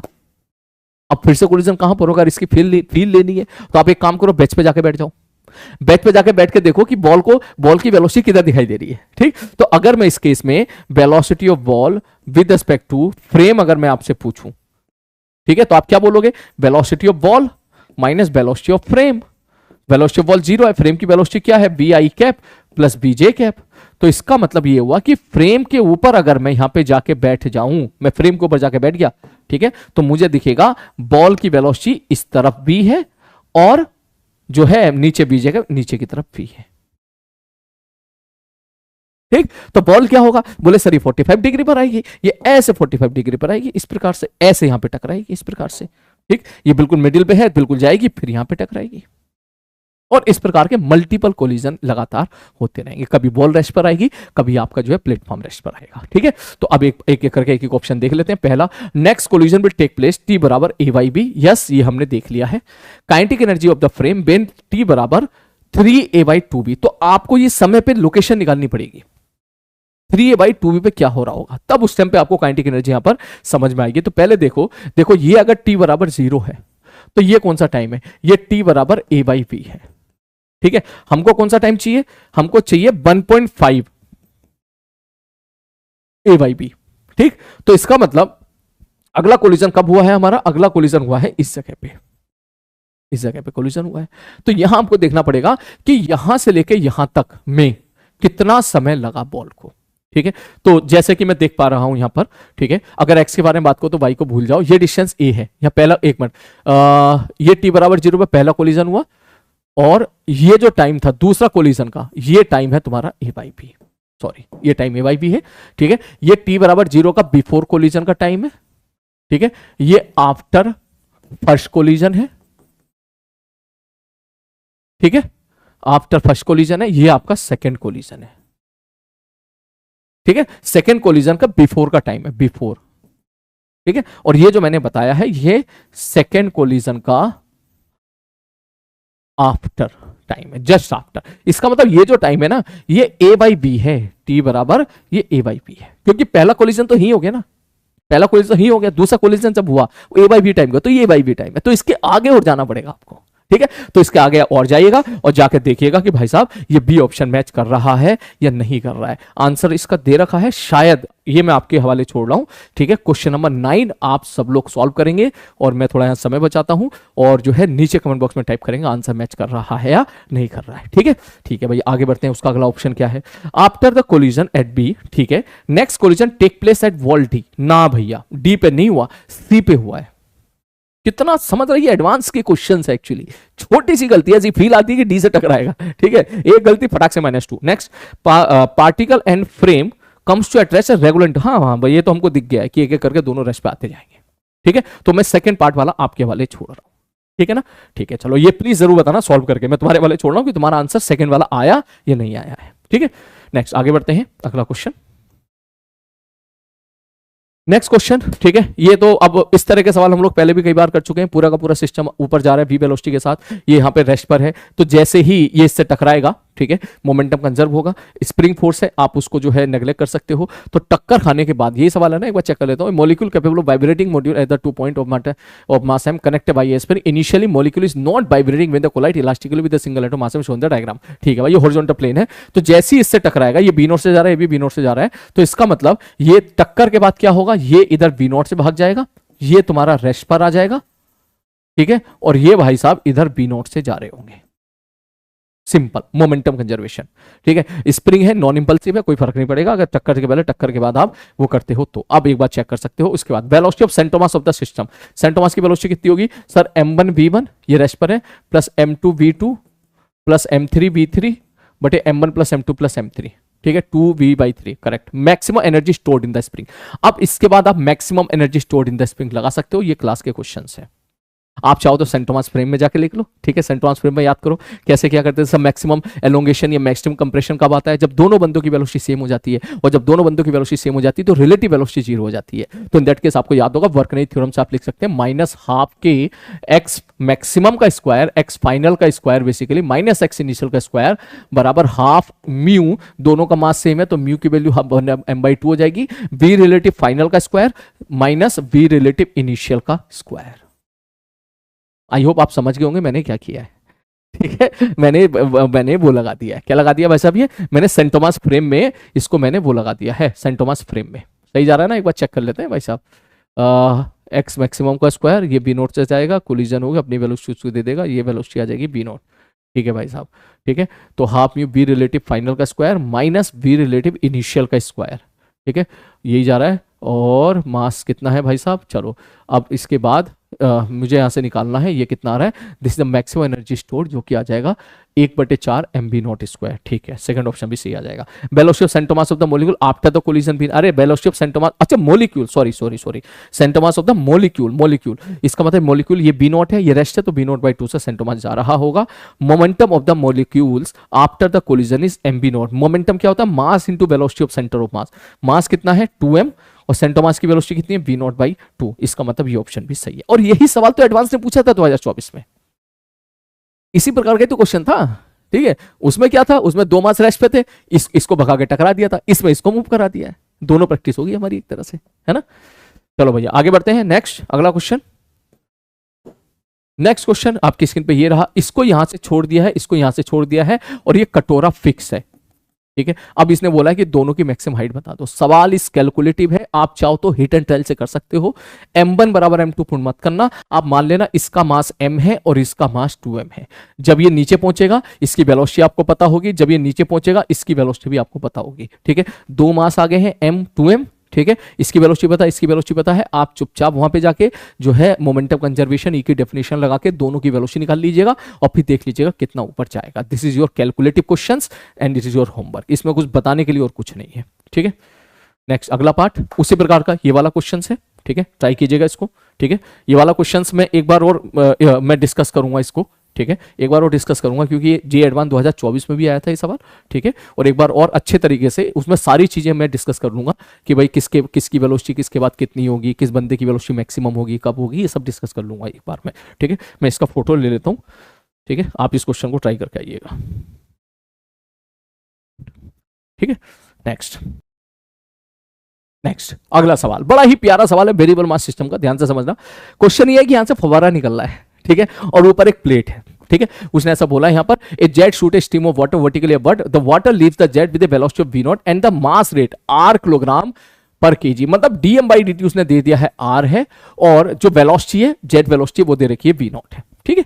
सिंपल सी बात है, तुमने देखा होगा ना, जैसे कि हवा से फील ले सकते हो, बहुत सारी हवा ऊपर हवा छोड़, मैं ऊपर से ना वो मारूं फवारा, बहुत सारी मास जा रहा है ऊपर की तरफ, फिर इससे टकरा रहा है और टकरा रहा है वो इक्विलिब्रियम पर है। ऐसा सवाल एडवांस पूछ चुका है एक बार, बहुत पहले 20 साल पहले उसने पूछा था, 15-20 साल पहले पूछ चुका है वो सवाल, ठीक है।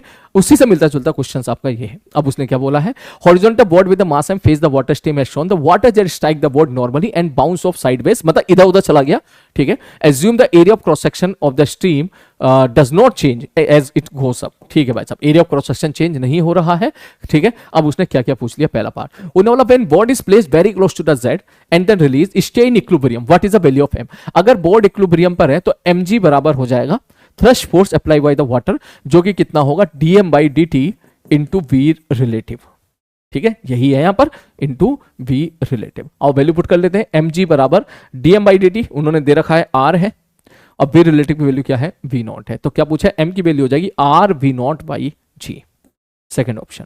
थर्ड ऑप्शन है, if we break the board into the half, ठीक है, such that is mass is m/2, ठीक है, how high from the jet should board be placed so that remains in equilibrium. भैया सीधी सी बात है, ये सवाल था, मैंने कहा हाँ। इस सवाल में हुआ क्या, इस सवाल में यह था कि पहले जो मास आ रहा था, ठीक है, और उसने बैलेंस कर रखा था बोर्ड को, अब बोर्ड तो का बेसिकली तुमने आधा बोर्ड ले लिया, आधा मास कर दिया, तो जाहिर सी बात है अगर आपने मास आधा कर दिया है, ठीक है, तो अब वो इक्विलिब्रियम में नहीं रह पाएगा, क्योंकि अब जो थ्रस्ट फोर्स से ज्यादा है, तो इसका मतलब उसको कितना ऊपर रखें, तो भैया मान ले भैया यहां से सपोज जब पहले वेलोसिटी थी v0, तो मान के चलो तुमने यहां पे रख दिया है h हाइट ऊपर, इक्विलिब्रियम पोजीशन है सपोज, तो यहां पे हम क्या लिखेंगे, बोले सर अब लग रहा होगा नीचे की तरफ mg। मैंने कहा ठीक है भाई साहब, नीचे की तरफ mg लग रहा होगा, इनटू सर यहां आ जाएगा sir F threshold. F thresh कितना होगा, सब बी रिलेटिव, मान के चलो ये जो जेट है वो बी डैश के साथ इसे टकरा रहा है, into DM by D T. DM by D T कितना है, आर है। अब मुझे बी डैश चाहिए, तो यहां से निकली है तुम्हारी क्या, जेट, वी नॉट वेलोसिटी के साथ निकली है। और अगर वी नॉट से निकली है तो बी डैश मैं यहां पे डायरेक्टली लिख सकता हूं, यहां पर बी डैश की वैल्यू मैं डायरेक्टली लिख सकता हूं क्या, under root V naught square minus 2gh। Simple, gravity का इफेक्ट है, ठीक, ये चीज है यहां पर, ठीक है। तो इसके बाद जो है अब आई थिंक सवाल आप सॉल्व करके निकाल सकते हो। क्या पूछा इसने, क्या पूछा इसने, एच पूछ लिया ना, ओ हो, तो मुझे एक एक करके सारे ऑप्शन पलटने पड़ेंगे। इसका मतलब पहले एम की वैल्यू लिखनी पड़ेगी। एम कितना है, R B naught by G, ठीक है, एम कितना है, R B naught by G 2 into G बराबर R B naught square minus 2gh का अंडर रूट, ठीक है। G cancel out, R cancel out, square कर दो, बी नॉट स्क्वायर बाई 4 बराबर B naught square minus 2gh। 2gh बराबर 3 B naught square by 4, 3 B naught square बराबर 2gh, तो 8/3, h बराबर 3 B naught square by 8 G, चौथा option, ठीक है। चलो नेक्स्ट आगे बढ़ते हैं। अगला क्वेश्चन फिर इसी तर्ज पर है, वही सेम सवाल है, आप खुद से कीजिएगा, पैराग्राफ है, ठीक है। ये इससे आगे टकराएगा, अगर ये बी वेलोसिटी के साथ टकराएगा, मान के चलो सब इनका मास सेम है, तो इसका मतलब आप जब ये टकराएगा तो इन दोनों को सिस्टम मान के मोमेंटम कंजर्व कर सकते हो, स्प्रिंग नल्ला फोर्स है, नेग्लेक्ट कर सकते हो। उसके बाद क्या होगा, फिर ये इसकी वेलोसिटी आगे की तरफ जाएगी, दैट मीन्स फिर ये जो है इस प्रकार से क्या करेगा, ऑसिलेशन करेगा और आगे मूव करेगा, मूव करे, डेफिनेटली मूव करेगा। क्यों, क्योंकि अगर मैं इतने को सिस्टम मानूंगा तो इसने इंपल्स दिया है, और जब इंपल्स दिया है तो सेंटर ऑफ मास पे इंपल्स पड़ गया, तो इसका मतलब सेंटर ऑफ मास तो मूव करेगा ही करेगा, ठीक है। चलो ये खुद कीजिएगा भाई साहब, ठीक है, ये कैलकुलेशन वाले सवाल है, खुद कीजिएगा। अगर सपोज आंसर नहीं आता है तो आप बता देना, ठीक है। मैं जिस क्वेश्चन का आपका आंसर मैच नहीं कर रहा हूं, अगर मेजोरिटी ऑफ द बच्चे बोलेंगे तो मैं उसको डिस्कस भी कर दूंगा, लेकिन ये कैलकुलेशन आपको संभालनी है, कंसेप्ट इसमें कुछ खास नहीं है, ठीक है। चलो भाई आगे बढ़ते हैं, नेक्स्ट क्वेश्चन। अगला क्वेश्चन आपके सामने ये रहा, मैं पीछे हो रहा हूं। इसने ऐसा बोला है कि 3 स्पेयर हैं, एक लाइन में है, एक स्पेयर मूव कर रहा है v1 वेलोसिटी के साथ, ठीक है भाई साहब। दूसरा स्पेयर है, ठीक है, उसकी वेलोसिटी जो है अच्छा, पहला स्पेयर पर दूसरे स्पेयर के साथ टकरा गया है, उसकी वेलोसिटी कुछ आई है, फिर उसने तीसरे को मारा। सारे कोलिजन इलास्टिक है, तो मास बता दो दूसरे का कितना हो, ताकि तीसरा स्पेयर जो है, what is the mass of sphere 2, ताकि तीसरे स्पेयर की जो वेलोसिटी है वो ज्यादा मैक्सिमम रहे। बेसिकली सवाल ये है, इसने बोला mass of sphere m1 m2 are 1 kg, m1 masses of m1 and m3 are 1 है, sphere of 1 and 3 are 9 kg। अच्छा ओके, 9 kg and 1 kg। अच्छा, मतलब वो कहना चाह रहा है कि यहां पर एक तो है 9 kg का ब्लॉक, सपोज ए है, ठीक है, ये इधर जा रहा है v1 वेलोसिटी के साथ, एक है b वाला रेस्ट पर और एक है c वाला भी रेस्ट पर। इसका मास है 1 kg, इसका मास है m। सारे कोलिजन इलास्टिक है। इन्होंने ये बोला है कि सर अगर ए वाला बी से टकराया, बी वाला सी से टकराया, तो एम की कितनी वैल्यू होनी चाहिए कि सी वाले की काइनेटिक एनर्जी सबसे ज्यादा हो। सवाल ये, मैं एक बार फिर से रिपीट कर देता हूं। ए वाला बंदा जहां टकराया बी से, बी वाला टकराया सी से, दोनों के मास दे रखे हैं, बीच वाले का मास मिसिंग है। उसने बोला बीच वाले पार्टिकल का मास बता दो कि सी वाले बंदे की वेलोसिटी ज्यादा हो, मैक्सिमम हो, ठीक है। आओ थोड़ा देखते हैं। तो सर एक काम करो ना, पहले इनके बीच का कोलिजन करा दो। टक्कर के बाद मान लो ए वाला जा रहा है v1 से और बी वाला जा रहा है v2 से, तो पहले क्वेश्चन तो लिखेंगे ई की definition, v2 minus v1 velocity of separation बराबर, इसको v0 कह लेते हैं, वेलोसिटी ऑफ अप्रोच। फिर लिखेंगे momentum conservation, 9 into v0 plus 0 बराबर 9 इंटू v1 प्लस इसका मास पता नहीं m इंटू v2, ठीक है। अब आप एक काम करो, इसका मतलब ये मुझे पता चलेगा टक्कर के बाद ये सी वाला रेस्ट पर है, तो मुझे v2 से लेना देना है, तो v1 हटाओ यहां से, 9 v0 बराबर 9, v1 की वैल्यू कितनी हो जाएगी, v2 minus v0 plus m into v2। 9 v0 minus 9 v0 इधर आ जाएगा, 18 v0 बराबर v2 कॉमन ले लो, v2 कॉमन ले लोगे तो ये कितना आ जाएगा, 9 प्लस m। इसका मतलब v2 बराबर आ गया यहां से 18 v0 बटे 9 प्लस m। मैंने कहा ठीक है भाई साहब। फिर b वाला c वाले से टकरा रहा है, ये है b और ये है c। मैंने कहा ठीक है, c वाला किस पे है भाई साहब, c वाला रेस्ट पर है, और ये इधर कितने से जा रहा है, बोले भैया ये इधर जा रहा है b2 से। ठीक है, सी वाला रेस्ट पर, इधर V2 से जा रहा है। अब इनके बीच का कोलिजन कराओ, इसका मास कितना 1 kg। तो टक्कर के बाद मान लो बी वाले की वेलोसिटी हो गई है V3 और सी वाले की वेलोसिटी हो गई है V4। तो हमें V4 को मैक्सिमम करना है। तो सबसे पहले हम लिखेंगे वेलोसिटी ऑफ सेपरेशन बराबर velocity of approach, V4 minus V3 बराबर V2। टक्कर के बाद की सेपरेशन वेलोसिटी बराबर टक्कर से पहले की सेपरेशन वेलोसिटी, अप्रोच वाली वेलोसिटी, सॉरी, ठीक। अगला अब लिख देते हैं मोमेंटम कंजर्वेशन। तो m इंटू V2 प्लस 0 बराबर m इंटू V3 प्लस इसका मास है 1 इंटू V4। मुझे V4 चाहिए, तो एक काम करो, पहले तो एक काम करो, यहां से V3 से पीछे छुटाओ, क्योंकि V2 मेरे पास यहां पड़ा हुआ है। V3 बराबर, मैं यहां पे लिख रहा हूं m V2 बराबर m, V3 बराबर आ जाएगा V4 minus V2 plus V4। तो V4 की वैल्यू आ जाएगी, ठीक है, m V2 2 m V2 बटे m प्लस 1, यह आ गया, ठीक है। और अगर मैं यहां पे इस V4 की V2 की वैल्यू पुट कर दूं 18 V0 बटे 9 प्लस m, ये मुझे पता चल गया कि चौथे वाले ब्लॉक, सॉरी तीसरे वाले ब्लॉक की वेलोसिटी इतनी होगी। तो मुझे इसको मैक्सिमम करना है। अगर इसको मैक्सिमम करना है, m की वैल्यू पूछा है, तो जस्ट डिफरेंशिएट इट, और डिफरेंशिएट करके इक्वल टू क्या कर दो मेरे भाई, 0 कर दो। क्लियर है?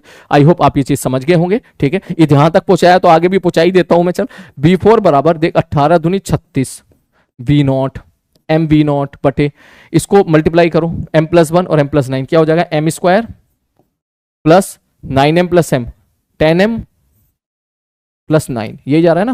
हाँ यही जा रहा है। तो ये आ गया m square plus 10m plus 9। अब देख एक काम कर, m से डिवाइड मार दे, ये पावर उड़ गया, ये हट गया, ये 9/m आ गया। सर ये क्यों करा आपने? मैंने कहा ये तो भैया इतनी तो आपको ट्रिक आनी चाहिए कि मुझे इसको करना है मैक्सिमम। ये मैक्सिमम कब होगा? जब डिनोमिनेटर हो जाए मिनिमम। तो डिनोमिनेटर को मिनिमम कर दे, डिनोमिनेटर का डिफरेंशिएट इक्वल टू 0 कर दे। m का डिफरेंशिएशन 1, m के रेस्पेक्ट में कर रहा हूं, 10 का डिफरेंशिएशन 0 और 9/m का डिफरेंशिएशन माइनस 9/m स्क्वायर बराबर 0। तो m स्क्वायर बराबर 9, तो m बराबर आपका निकल के आ जाएगा 3। एडवांस के लिए ये सवाल अच्छे हैं, 50% क्वेश्चन एडवांस के आपको ऐसे ही देखने के लिए मिलते हैं, ठीक है, 50 to 60%, ठीक है। चलो भैया आगे बढ़ते हैं। नेक्स्ट क्वेश्चन आपकी स्क्रीन पे ये रहा। इसने ऐसा बोला है, डायग्राम ने दे रखा है, स्क्वायर मेटल प्लेट है, लेंथ L है और स्क्वायर प्लेट काट दी है, और रेशियो बता दो कितना हो, ठीक है। So the centre of mass of remaining L shape plate कॉन्साइड with the point A. कह रहा भैया सेंटर ऑफ मास इसका यहां पर आ जाए। आप सबको पता है इस सवाल को कैसे करते हैं, ठीक है। यहां हम ये एज्यूम कर सकते हैं कि हमारे पास एक है पूरा बड़ा बड़ा स्फीयर, सॉरी पूरा बड़ा स्फीयर, और एक है हमारे पास ये छोटा स्फीयर, ये वाला स्फीयर निकल रहा जवान से, स्फीयर नहीं भाई, स्क्वायर। स्क्वायर क्या कर रहा सलीम तू है, ठीक है, स्फीयर बोल रहा है स्क्वायर को, ठीक है। तो एक ये है और एक ये है, ये है, ठीक है। दो, ये पूरा सिस्टम इन दो बॉडी से, ये बॉडी नंबर P, ये बॉडी नंबर Q से मिलके बना हुआ है, ठीक है। तो हमको क्या करना है, पहले इंडिविजुअली लिखना है। मान लो ये है बॉडी नंबर 1, ये है बॉडी नंबर 2, और ये कंप्लीट है हमारी बॉडी नंबर 3, ठीक है। सवाल दिखने में आसान लगते हैं बेटा, कैलकुलेट करेगा देखना कहीं ना कहीं जरूर गलती होगी, ठीक है। तो पहले एक एक करके शुरू करते हैं। सर m1 कितना है? मैंने कहा m1 हो जाएगा सिग्मा इंटू L स्क्वायर, और इसका सेंटर ऑफ मास होगा यहां पर, ये 0,0 मान ले, तो इसका सेंटर ऑफ मास हो जाएगा L/2, L/2, ठीक है। सर m2 कितना है? मैंने कहा m2 है माइनस सिग्मा इंटू ए स्क्वायर, निगेटिव मास का एज्यूम कर लिया हम लोगों ने, और इसका सेंटर ऑफ मास मेरे भाई होगा यहां पर, यहां पे मतलब इसकी लेंथ कितनी हो गई सर? इसका सेंटर मास हो जाएगा L माइनस A/2 A/2 पे, ये m2 आ गया, ठीक है, ठीक है। सर सिस्टम का सेंटर मास कहां पे होना है? मैंने कहा सिस्टम का सेंटर मास होना है ए पर, ए पर पॉइंट है। ए का कोऑर्डिनेट कितना होगा सर? ये डिस्टेंस कितनी है? L माइनस A, ठीक है। तो अब तुम यहां पे सुकून से लगा सकते हो, ठीक है, अपना जो है रिजल्ट, जिसमें मैं लिखूंगा x coordinate of centre of मास, ठीक है, x coordinate of centre of मास, एक मिनट रुको, हाँ सही है, equal to m1x1 plus m2x2 बटे m1 प्लस m2, ठीक। अब बस आपको इसी को सॉल्व कर लेना है, ठीक है, या जरूरत पड़ी तो आप वाई के लिए भी लिख सकते हो। Y coordinate of centre mass कितना है, ए है, ये है ना वाई कोऑर्डिनेट ऑफ, मतलब इस पूरी बॉडी का सेंटर मास यहां पर है, ऐसा क्वेश्चन वाला कह रहा है। ठीक है, तो पूरी बॉडी का सेंटर मास यहां पर हो गया, तो इसका मतलब इन दोनों का सेंटर मास इस जगह पर आ गया। इसका मतलब ए बराबर m1y1 प्लस m2y2 बटे m1 प्लस m2। मेरे हिसाब से इसके बाद मैथ्स ही है, प्लीज इसके बाद आप खुद सॉल्व कीजिएगा। ठीक है, नेक्स्ट अगला क्वेश्चन। ये सवाल जो है, इस प्रकार के सवाल खूब हम लोग करते हैं। ये कह रहा भाई साहब पहले तो ये एक स्फेयर है, यहां पर एक छोटा स्फेयर है, इसकी रेडियस r है, इसकी रेडियस r/4 है, ये इसका सेंटर है, इसका सेंटर है। फिर जब ये नीचे आ जाएगा तो कितना पीछे जाएगा, बेसिकली कहानी ये है। मान के चलो इसका सेंटर a है, इसका सेंटर b है। ठीक है, ये जब नीचे आएगा तो पीछे कितना जाएगा, इस प्रकार के बहुत क्वेश्चन कर दिए थे हम लोगों ने। तो हम एक काम करते हैं, मान लो कि जब ये नीचे आया तो ये पूरा गोला जो है ये आगे x गया, आगे मान लो। ठीक है, अगर ये आगे x गया है तो मैं लिख सकता हूं कि m1x1 along the x-axis net external force is 0, सेंटोमास शुरू में रेस्ट पर है, हमेशा रेस्ट पर रहेगा। दैट मींस हम ये बोल सकते हैं कि सेंटोमास का जो डिस्प्लेसमेंट है वो 0 रहेगा। m1d1 प्लस m2d2 बराबर 0। इसका मास कितना है, m ही है, और ये इसके रेस्पेक्ट में कितना चलेगा, सर ये r/4 है तो 3r/4, इसका मतलब x plus 3r/4। I hope आप समझ गए हो। पूरा स्फीयर अगर आगे x गया है और गोला जो है ये बात कर रहा है जब ऐसे इस प्रकार का केस आ जाएगा, इस प्रकार का। पहले इसका सेंटोमास यहां पे था, अब इसका सेंटोमास यहां गया, तो कितना आगे गया, ये यहां से लेके यहां पहुंच गया, तो हॉरिजॉन्टल में कितना चला गया, ये 3r/4 गया है। ठीक है, तो 3r/4 बड़े वाले गोले के रेस्पेक्ट में, तो जमीन के रेस्पेक्ट में कितना हो जाएगा, x प्लस 3r/4।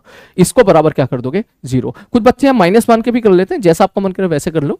हमको भी पता है कि ये पीछे जाएगा, जब स्पेयर छोटा वाला स्पेयर नीचे आएगा तो बड़ा वाला स्पेयर पीछे जाएगा, हमको भी मालूम है। ठीक है, लेकिन आगे मान लो तो इससे कैलकुलेशन आसान रहती है, जल्दी सॉल्व हो जाते हैं। तो यहां से अगर आप सॉल्व करोगे x, तो आई थिंक आप बड़े आराम से लिख सकते हो कितना, 3r/8 आ रहा है आंसर। माइनस लगा के, माइनस बताएगा पीछे की तरफ। क्लियर है, ओके।